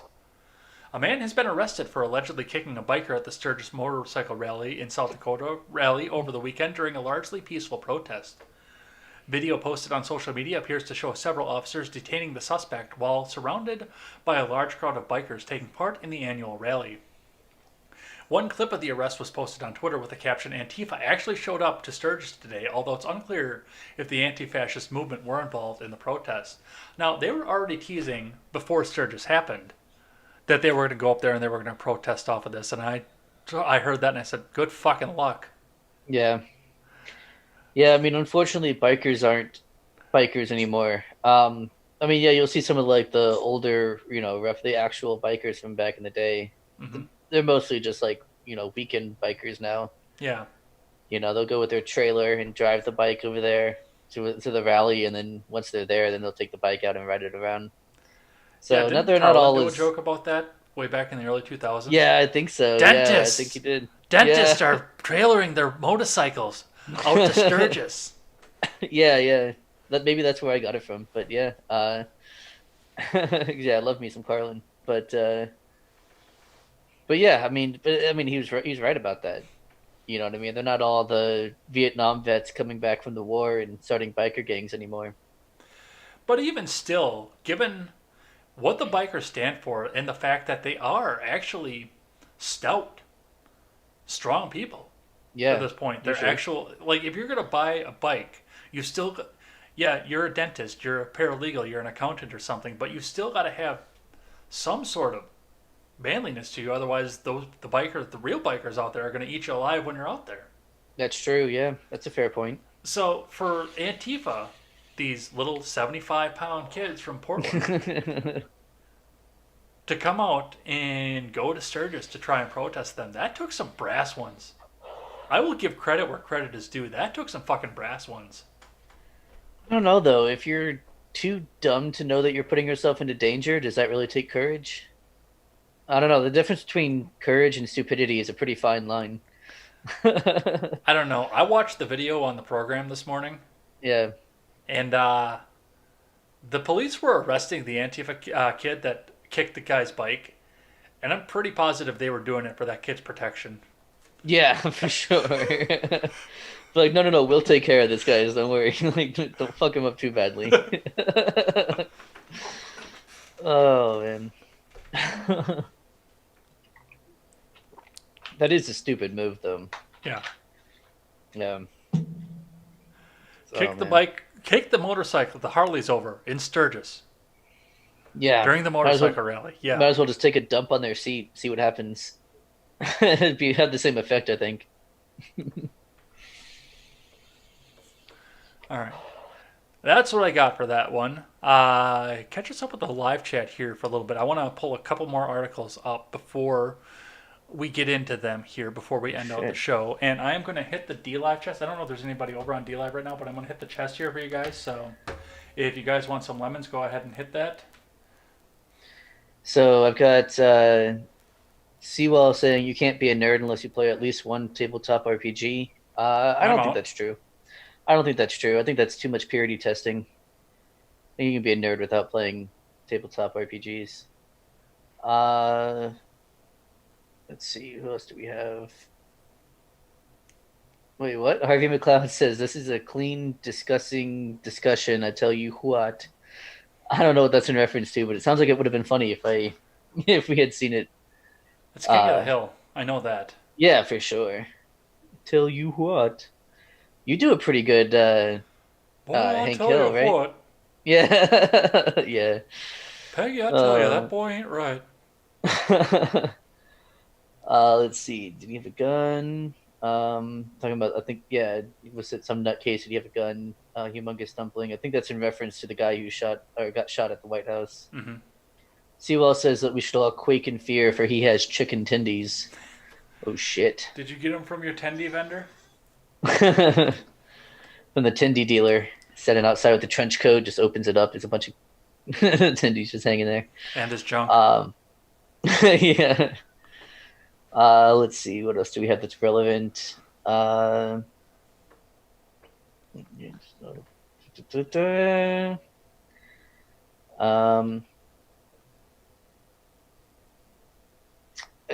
Harvey McLeod says, and that's why Twitter is cancer. Yeah, that's true. Mm-hmm. Well, them Lone Star states. Not sure what that's in reference to. Oh, here we go. Harvey McLeod has a challenge for us. Give me one example of a government program that is run efficiently. She said she'll wait.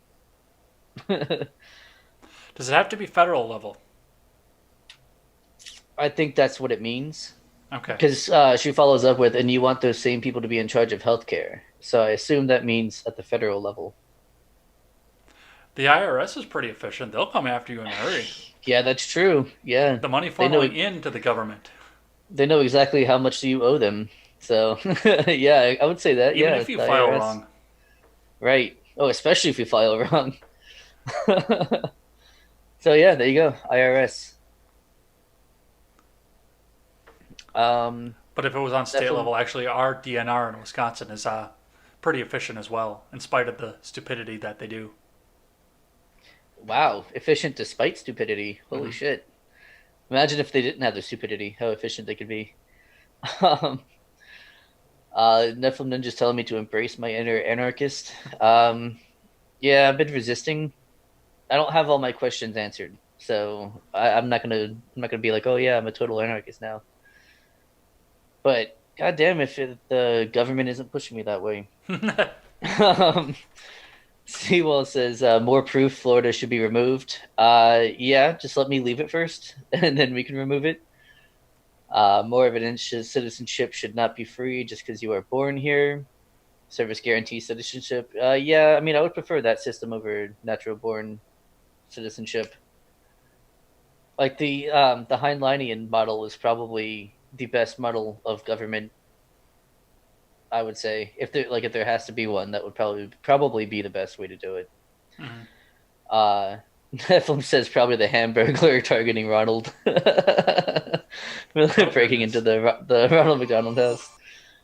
Yeah, I actually when you were bringing it up, and I saw the message in the chat, and I was gonna laugh, and I was like, no, it's too serious of a topic, and no one else knows that I'm laughing at the chat. Like they're like, oh, you're laughing at kids getting like no. And then Sewell says he made the tendies himself. Good. Be self-sufficient, man. Make your own tendies. That's right. You don't need them government tendies, man. Yeah, that's we're caught up now. All right. Well, we're going to talk a little bit about some things that the government should be doing. Maybe. We'll see over here. And then I've got a couple sad things to go through towards the end of this, and we were going to round out the show with some surprise stupidity. But let's start off with talking about this derecho that we've been teasing about since the beginning of the show. So Iowa has requested nearly $4 billion in disaster aid after derecho. Governor says state is hurting. The storm damaged or destroyed 13 million acres of corn. And Is that a lot? That's barely a dent in Iowa. I was gonna say, is that a lot of corn? I don't know how much. I don't know how much acreage is a lot of acreage for corn. Well, I'm not a farmer. Well, 13 million is quite a chunk of corn there, but I mean that's barely 1% of the state. Which Have you ever driven through Iowa? No, I've never been to Iowa. I don't think I've been anywhere near it. I don't know. Maybe I flew over it at one point. I don't know. If you drive down, I don't remember which interstate it is in Iowa, the big one that comes out of Minneapolis and goes south there. But I mean, it's literally you go driving down this interstate and it's Corn, corn, corn, corn. Iowa City, corn, corn, corn, corn, corn, corn, corn, corn. Grinnell, corn, corn, corn, corn. Hey, look, a tree. Corn, corn, corn, corn. Hey, gotta make whiskey somehow. Or bourbon, I guess. I don't know how they can do it in that state without rotating either. That blows. I've been around agriculture my whole life, and that boggles my mind the way that Iowa can do that year after year with corn. Because everywhere else in the natural-born world, you have to rotate your crops. Right. Yeah, I understand like the principles of crop rotation and why it's necessary, but yeah, why is Iowa the exception? Is it like the soil or something? They can get away with it somehow, and I have no idea how. Is it maybe the type of corn that they're growing? I don't know. Doesn't ruin the soil? I don't know. Yeah, no idea. It is an agricultural anomaly to me. Yeah. Every time I drive through that state, which isn't that often. Ask them sometime. Just stop by one of the farms, knock on the door, just be like, hey, I have a question. See how quickly you get a shotgun into your face as soon as the door opens. Yeah. So, a storm system that blasted Iowa last week with hurricane-force winds, which left at least 3 people dead in the state and devastated millions of acres of farmland, caused damage estimated at nearly $4 billion, according to officials. Iowa Governor Kim Reynolds announced Sunday night that she's filing an expedited presidential major disaster declaration with the federal government, seeking nearly $4 billion to rebuild and repair. Now, I can't be the guy that comes out and says, okay, I support this cause, so let's go ahead and fund them here, because at which point California is going to come out with their hand out and say, gimme, gimme, gimme, gimme, gimme, gimme. But on the other side of it, this state is responsible with their money, and for an act of God, maybe. I don't know. What's your take on this is kind of where I wanted to go with this, and I was really hoping to get into this with Elaine, who is more libertarian than you are at this point. But what is your take on... Oh, come on. You've been to a libertarian argument before. It's just people coming out and saying, you're a socialist. No, you're a socialist, over and over. You can't be surprised by that. Who was it that said, like, the only true libertarian is the one that you're talking to? Yeah. Forget who said it, but yeah, it's really true. But what is your take on the aid for Iowa at this point? I mean, we give farmers aid for a lot less. I think that is probably the best cause for giving someone aid. Now, obviously, in principle, I'm against the whole system of doing that. However, the system's already there, and I don't know. I guess it wouldn't piss me off as much as other aid programs do. It wasn't due to their own mishandling of it. It wasn't due to their own inefficiency or inabilities. It was just an act of God. And so, I mean, I guess I wouldn't be mad at it. Well, I guess the problem that I have when I look into this here is, like I said before, I mean, California's going to have their hand out the second that they've got a smoldering leaf somewhere. Yeah, that's true. We need billions of dollars because we're having a wildfire. And here it's just some kid with a magnifying glass and a oak leaf. Yeah, pretty much. And that state does burn down like every year, whereas Iowa, they're just like, yeah, we're making corn over here. Oh shit, some of our corn got destroyed. You mind, helping us out a little bit? It's a big difference between those two. I do wish that we could have a release, and this is a hard point for it too, because we're sitting here in the midst of COVID pandemic, and Michigan, Illinois, Colorado, California, New York can't go to work right now, so you're not seeing as much of the private charity that's out there as you would see in normal years either. Yeah. But for me, this would be a job for private charity. But if we could get the tax string a hold off of us and we could give to private charity, you would have that's always been my argument. Yeah, stop the taxes. You'll have a lot more money to give to charities that you care about, to fund the things that you care about. You care about the roads so much. Well, I mean, put it in the pot. Put your $1.50 in the pot. I don't know. But yeah, like I said, I wouldn't be mad at Iowa for that. Yeah, Iowa, South Dakota. That's what it's for. Well, they're our food supply line too, so yeah, I could understand on the other side of this. I mean, yes, California is capital of industry. Don't get me wrong, but we can live without another Tesla for another year. But we have a lot of people to feed over here. Yeah, I don't like it on principle, but I'm not as angry about exactly. it for Iowa. I Yeah, just wish that the exactly. private chair or the private sector could come up and do more for it. And maybe they are. I have no idea. Hmm. But I mean, that's not the sort of thing you're going to hear about from news. So you'd have to be there to know that that's going on, or hear it from somebody who's doing it. Because I hear about that kind of shit, often enough, where it's like, oh yeah, we know we had private charity stuff over there. We had, a private company was donating their time or resources to whatever disaster. But you don't hear about that because it's all about FEMA doing something, or it's about FEMA not doing something, or that's all you ever hear about from the news. You don't hear about private citizens doing things by private means. Just doesn't get the views or the clicks. No, I know. You ready to lose some of your faith in humanity? I wasn't aware I had any, but yeah, let's see if I do. Let's see if I have some to lose. So, do you want? I'm going to give you. This is another one that's two stories on the same theme here. Do you want the one that you probably know about already, or do you want to be surprised by the other one at this point? Let's do the first one you said. The one that you know about the most? Yeah, sure. Do I know about it? Probably. I don't know about a lot of things. All right. From the Blaze, because nobody else reported on this at all, but the Blaze stepped up and reported on this. Crowder talked about it on his show this past week. Neighbor reportedly rushes 5-year-old boy playing outside, puts a gun to his head, and executes him. I did hear about that, yeah. So, this was out of North Carolina. A man walked up to a kid. Apparently, he'd been riding on the guy's lawn. I don't know if that's the actual excuse that the lawyers are going to give at this point or anything. But a Right. full grown man who had actually been hanging out and drinking beer with the kid's father not that long ago Yeah. went into his house. What day was this? Sunday. Came back out with a gun and point blank shot a 5-year-old child in the head. And nobody said a word about it. Yeah. Yeah. And then when you have people bringing it up, like, oh, hey, what about this guy? It's like, well, he got caught. And so what do you want to, what is there to protest about? Mm-hmm. And it's like, well, no. I mean, so the thing that I gave for that was it's not about whether or not the person is going to be facing justice.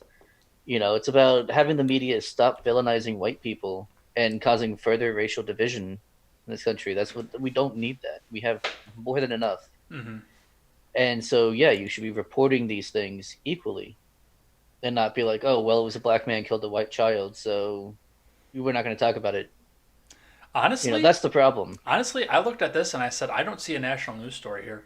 As bad as it is, I don't see a national news story here. But I mean, yeah, but that's the problem, right? Is that if the races were reversed, it Mhm. absolutely would be a national news story. no, I would for still not think it weeks. was a national news story if the No, races I'm were saying reversed. But the rest I'm of not the saying that media you would would. think it would be. Right, exactly. It would be, regardless of anyone's personal feelings on the matter.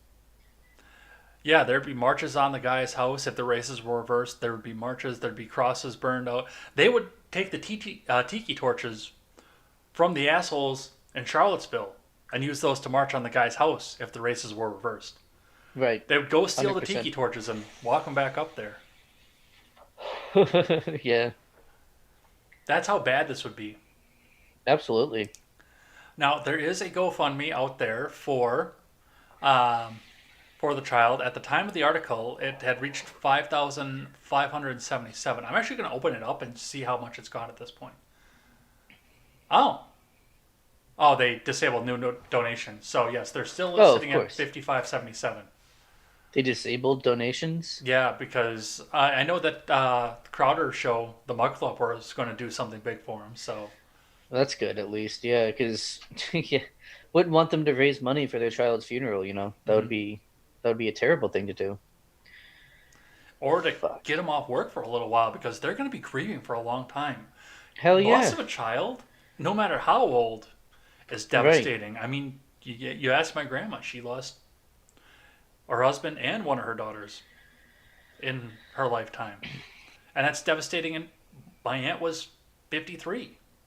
That's devastating at Yeah. that point. But to have it as Hell a yeah. 5-year-old child,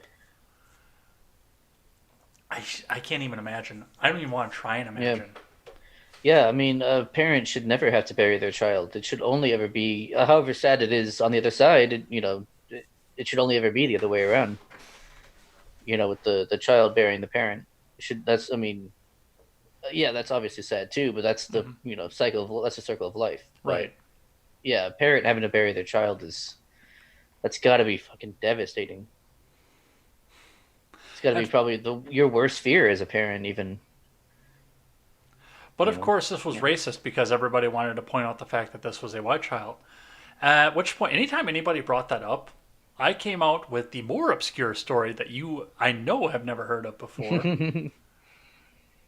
Okay. But it does involve a black child. And I also brought up Sequoia Turner, too, who nobody buttfuck talked about anywhere. But this one happened up in my neck of the woods, up in Madison. I will read now from WMTV NBC 15 out of Madison, Wisconsin. Family says 11-year-old girl shot in the head in Madison will be taken off life support. Family members of 11-year-old Anissa Scott, who was shot in the head while in a car on Madison's East Side Tuesday, said the little girl will be removed from life support on Thursday at 11:11 a.m. Family, friends, and members of the community gathered outside the American Family Children's Hospital on Wednesday to announce the sad update. Anissa's grandmother, Lauren Gomez, through tears, spoke about Anissa's bright future as a student, athlete, and granddaughter. Yeah, this wasn't a girly girl either. She was into monster trucks. She wanted to go out and, I believe she played baseball with the boys. So this was a little, I believe she was Hispanic, maybe. Mm-hmm. But she was just, no, well, maybe she was half black. I don't know. I can't tell from the picture here, but yeah, she was sitting in the back seat of a car, and somebody drove up alongside of the car. Apparently was attempting to shoot at the driver. A shootout ensued, and Anissa Scott got shot in the head as in crossfire, and stayed in a medically induced coma for a week afterwards.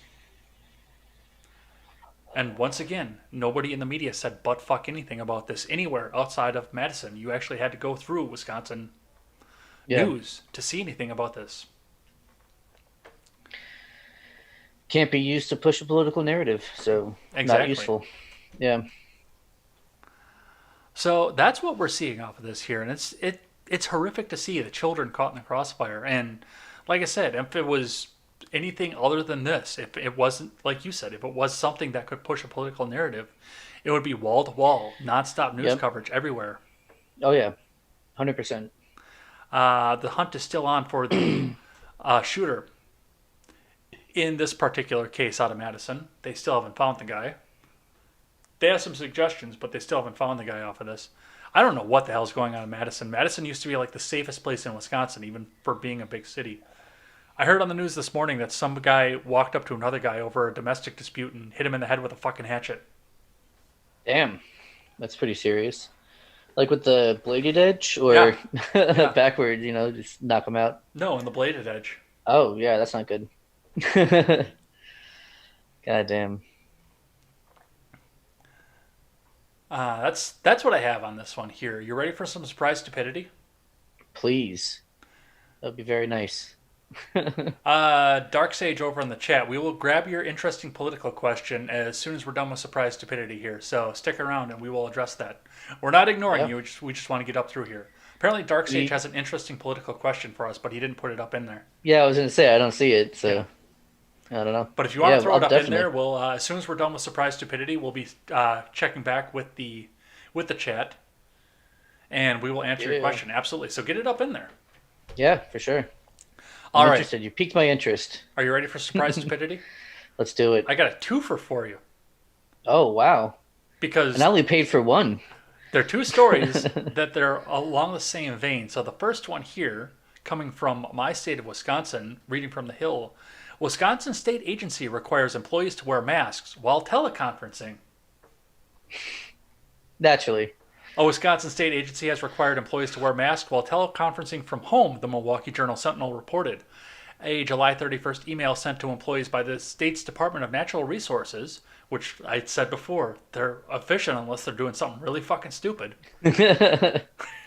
reportedly reminded them that Governor Tony Evers' mask mandate went into effect the next day. Natural Resources Secretary Preston Cole said in the email that staff has to wear masks in the DNR building and in virtual meetings, according to the Journal Sentinel. Also, wear your mask even if you're home to participate in the virtual meeting that involves being seen, such as a Zoom or another video conferencing platform, by non-DNR staff, Cole reportedly report. Set the safety example, which shows you as a DNR public service employee care about the safety and the health of others. I am sorry, but you are not going to tell me what I am going to do in my own home. Oh, yes, they are, Ed. Oh, no, they are not. Yes, they are. They're going to try at least. They're absolutely going to try. That's so funny. Yeah, I mean, I think I made that joke to a friend of mine like a few days ago about how it's now you can transmit it through computer or through Zoom or something like that. It's just man. Now, the only thing I can think of is that it's like a PR thing, just in case someone gets like a screen cap of, it's like, oh look, government employees not wearing masks. How can they tell us to wear masks when they won't do it themselves? And no one cares about context these days. Nuance is unimportant, so it doesn't matter if they're on a news call, or on a Zoom call or on a whatever virtual call or whatever. So I think that's probably what they're going for. Mm-hmm. But it is pretty hilarious.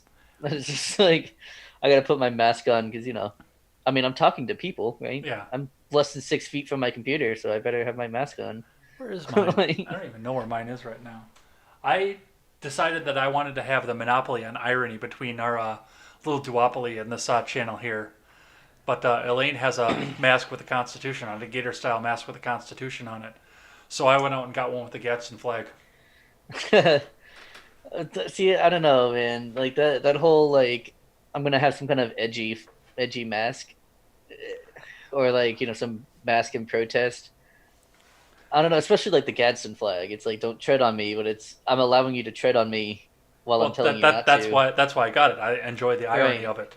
Yeah, it's pretty ironic. I mean, same with the Constitution one. It's kind of like, yeah, well, they don't really care if you're protesting it because they already won. You're wearing the mask. They already won. All right. And in the same vein, out of Champaign, Illinois, or Springfield, Illinois, rather, school district says no pajamas for online classes. This came to us from Fox 11 out of L.A. via the Associated Press. The school district in Illinois' capital city has updated its dress code policy for remote learning, saying students can't wear pajama pants, slippers, or hats while on camera when classes start this month. What are they going to do? Send you home? Yeah. What are they going to do? Yeah, a lot of these punishments, they don't have any teeth anymore. Springfield Public Schools officials said they hope students approach online classes the same way they would attend classes in person. And that means following a dress code that also bars hoods, sunglasses, and bandanas, among other things. The district said students should be sitting up, out of bed, preferably at a desk or a table during remote learning, according to its school manual. I got a secret for you. Do you? Yeah, which you probably already know at this point. I recently lost about 50 pounds, so it got comfortable for me to start wearing pants when I'm sitting for an extended period of time. So I actually do wear pants for the show. Yeah. But when I was heavy, no, I was sitting here in athletic shorts every single time. Even if I had the suit jacket on, I was sitting here in athletic shorts. Oh, yeah. No, I mean, I've worn my little Star Wars pajama pants on stream before. Yeah. For sure. Yeah. In fact, I used to make the joke that it was actually illegal to wear pants while streaming. Like, you actually can't. You only know what's going on from here up. Yeah, that's all you need to know. The rest of it is none of your goddamn business. Especially if you're going to be... Now, I could see if the kids were, like, sitting in their bed or something, if they didn't have a table or desk to work from. Yeah, I could see the unprofessionality of it, especially with what some high school kids will wear to bed. Yeah. Like a pair of little shorts that a girl would wear if she was going to... That I could see. But, I mean, if you got, like, the computer or the tablet or whatever you're watching, whatever you're on, like, in front of you, it doesn't matter what you got on the bottom. Exactly. I'm saying, even if you're laying in bed, though, like, you know what I mean? You don't put the tablet, like, all of the laptop all the way over here, like, by your feet and show your whole body, right? You just kind of, like, just basically this is what like right there. Unless, what you're showing. unless of course you're dealing with Stephen Ignoramus because he wants you to show your feet at that point. Oh yeah. He wants to show a little butt crack sometimes, you know. All right, now one He more does. here that I missed earlier on here that I wanted to show you because we do need to take some time and restore a little bit of faith in humanity and a little bit of faith in our police departments. So, this video posted up to Twitter shows a police officer, a woman coming up and going right into the line of duty and rescuing a man stuck on the railroad tracks in a wheelchair. Now, he did get injured. He did wind up with a leg injury out of this because she couldn't pull him all the way out in time, but a leg injury is a small price to pay versus being dead because you got hit by a train from being stuck. So Yeah, let's for see sure. what this looked like here.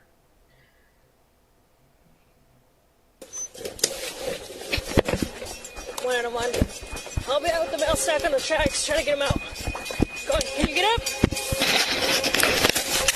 up, get up, get up, get up, get up.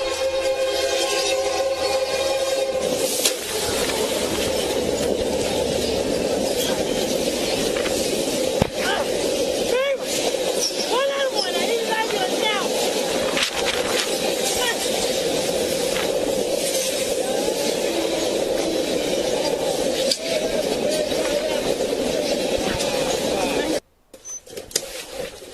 So that's what we saw there, and Holy shit, that was intense. yeah, Like, that's the kind of thing you only see Wow. in movies. yeah, for real. Because I mean, the timing was just so on point that yeah, that thing only happens in the movies, really. But that's crazy, though. Yeah, I mean, not all cops are Wow. bad people. And the biggest problem with policing right now is the fact that there are way too many laws. There's a government that thinks that they need to do everything for you in all of your life, and they need to control everything else that you do. And that's just Yeah. not the case. Yeah, absolutely. So, yeah, it's good on this cop for Hell coming yeah. in, putting her own life on the line to pull this guy out at the very last second. Right. You can tell she did everything she could to get him off of the tracks in time, and pretty much did. I mean, I don't want to be mean, but since he's in a wheelchair, I can assume that he already has some sort of leg problem. Yeah. You know, I mean, that's just an assumption. Obviously, I don't know, what what his particular deal is, but I mean, yeah, obviously, much rather have something like that happen than getting crushed by the train. Yeah, because, I mean, as fast as that thing was going, too, there was no way he was walking away from that. Hell no. Hell no. A little bit of humanity Yeah. to finish out your night. Yeah, and that was intense too, man. Like I don't normally get like the whole, the heart beating like on the edge of my seat kind of thing from a live video, but holy shit. Yeah. Like even though I knew the outcome, 'cause you already said it, I was still like, oh my god, is she gonna make it in time? Holy shit. You know. Yeah. Yeah, that was awesome. Good for her. I hope she gets some kind of commendation for it. Well, that's a show. That's everything that I have here. Woo! We got just a little bit over the 2 hour mark with, well, we still got to check with some live chat here, but yeah, that's good practice too, because I know that my regular co-host has meetings almost immediately after we get off the air for this, so keeping on that 2 hour mark is good practice off of this as well. So you want to catch us up Excellent. with the live chat here? See if we Let's got our see. political question, or I don't think we got the political question, unfortunately. oh, that's lame. I was looking forward to that. Yeah, me too. I was interested. Let's see. Embrace your anarchist. Already said that one. Already said that one.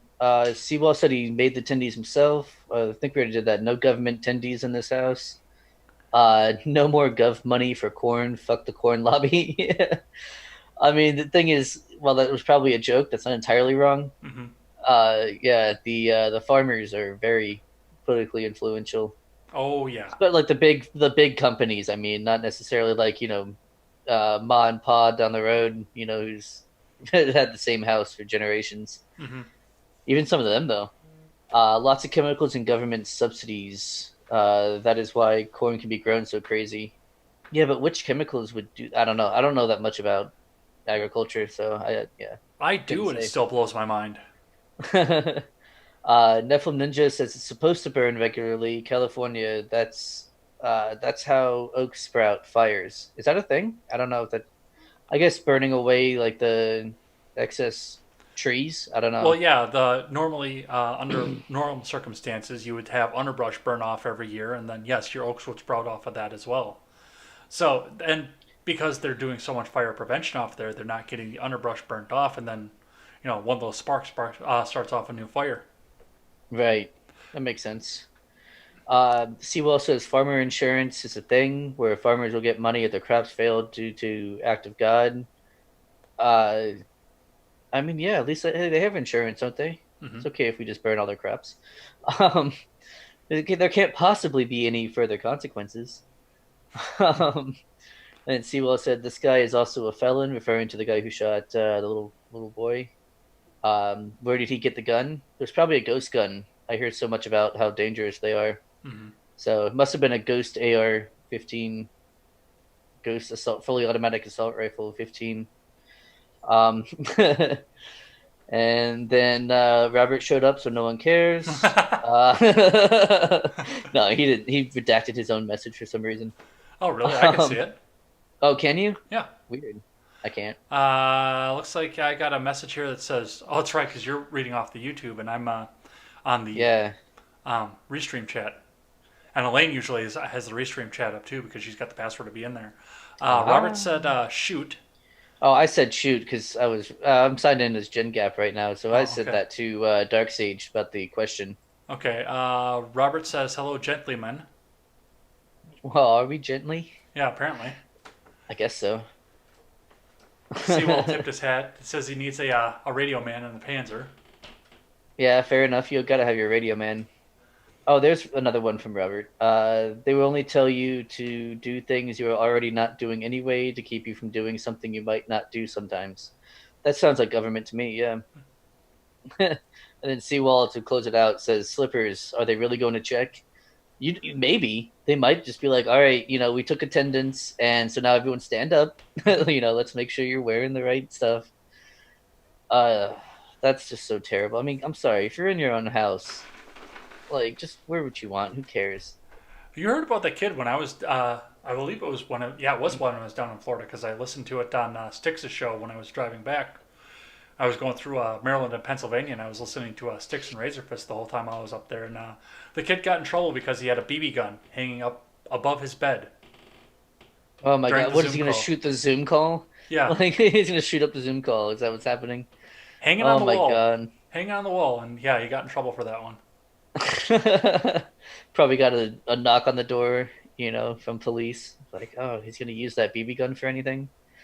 Is he a white supremacist? All right, I got a big ridiculous piece of cow waiting on me here, yes, so I think it's time man. for us to get on out of here. Where's my outro music? Let's there do it is. it. Found it. All right, so I want to take some time and thank everybody who came out in here and chatted with us today, hung out with us today, kept us on point, kept us on schedule, and kept the facts going as well, in some cases as well. We will be back here tomorrow morning. I will be, anyway, back here tomorrow morning for more contemporary and more news. So come on by and check us out. I won't be reading the live chat during the morning show, but I will thank you at the end of the week as well. So thank you very much for talking about that. Otherwise, we will be back here next week, hopefully with our regularly scheduled co-host again. Looks like she had a little bit of trouble going on at work there, so she had to attend to it. She's not real happy about it. I'll ask her about it a little bit after we get off mic here, so we'll be checking that out as well. But yeah, hopefully we'll be back here next week with our regular co-host. I'm sure she's bummed that she didn't get to talk about Kamala, but yeah, that would be great. I can't wait to hear some of that as well. So come back and check us out next week or tomorrow morning. We will be back here tomorrow night, hopefully with some video game. Hopefully they won't give us some political bullshit where I've got to skip game night again this week again because I had to do that last week as well. So come back by and check this channel out. We stream live to YouTube, DLive, Twitch, Periscope, and Twitter. So, Periscope is sort of Facebook, rather. That's where I'm going with that. So come and check us out on any of those platforms. And if you're just checking us now, you can catch us on the audio platforms, iTunes, Google Play, Stitcher, and Spotify. And if you're over on iTunes, leave that 5-star rating and a good review. That always helps us move up the charts. Lastly here, before we get on out of here, you've got something coming up here. Why don't you tell us a bit about that? I do. This coming Friday, actually, My co-host and I are hosting another 12-hour live stream for charity for St. Jude's once again. It's going to be a lot of fun. We've got some fun activities planned. And yeah, I hope everyone can make it.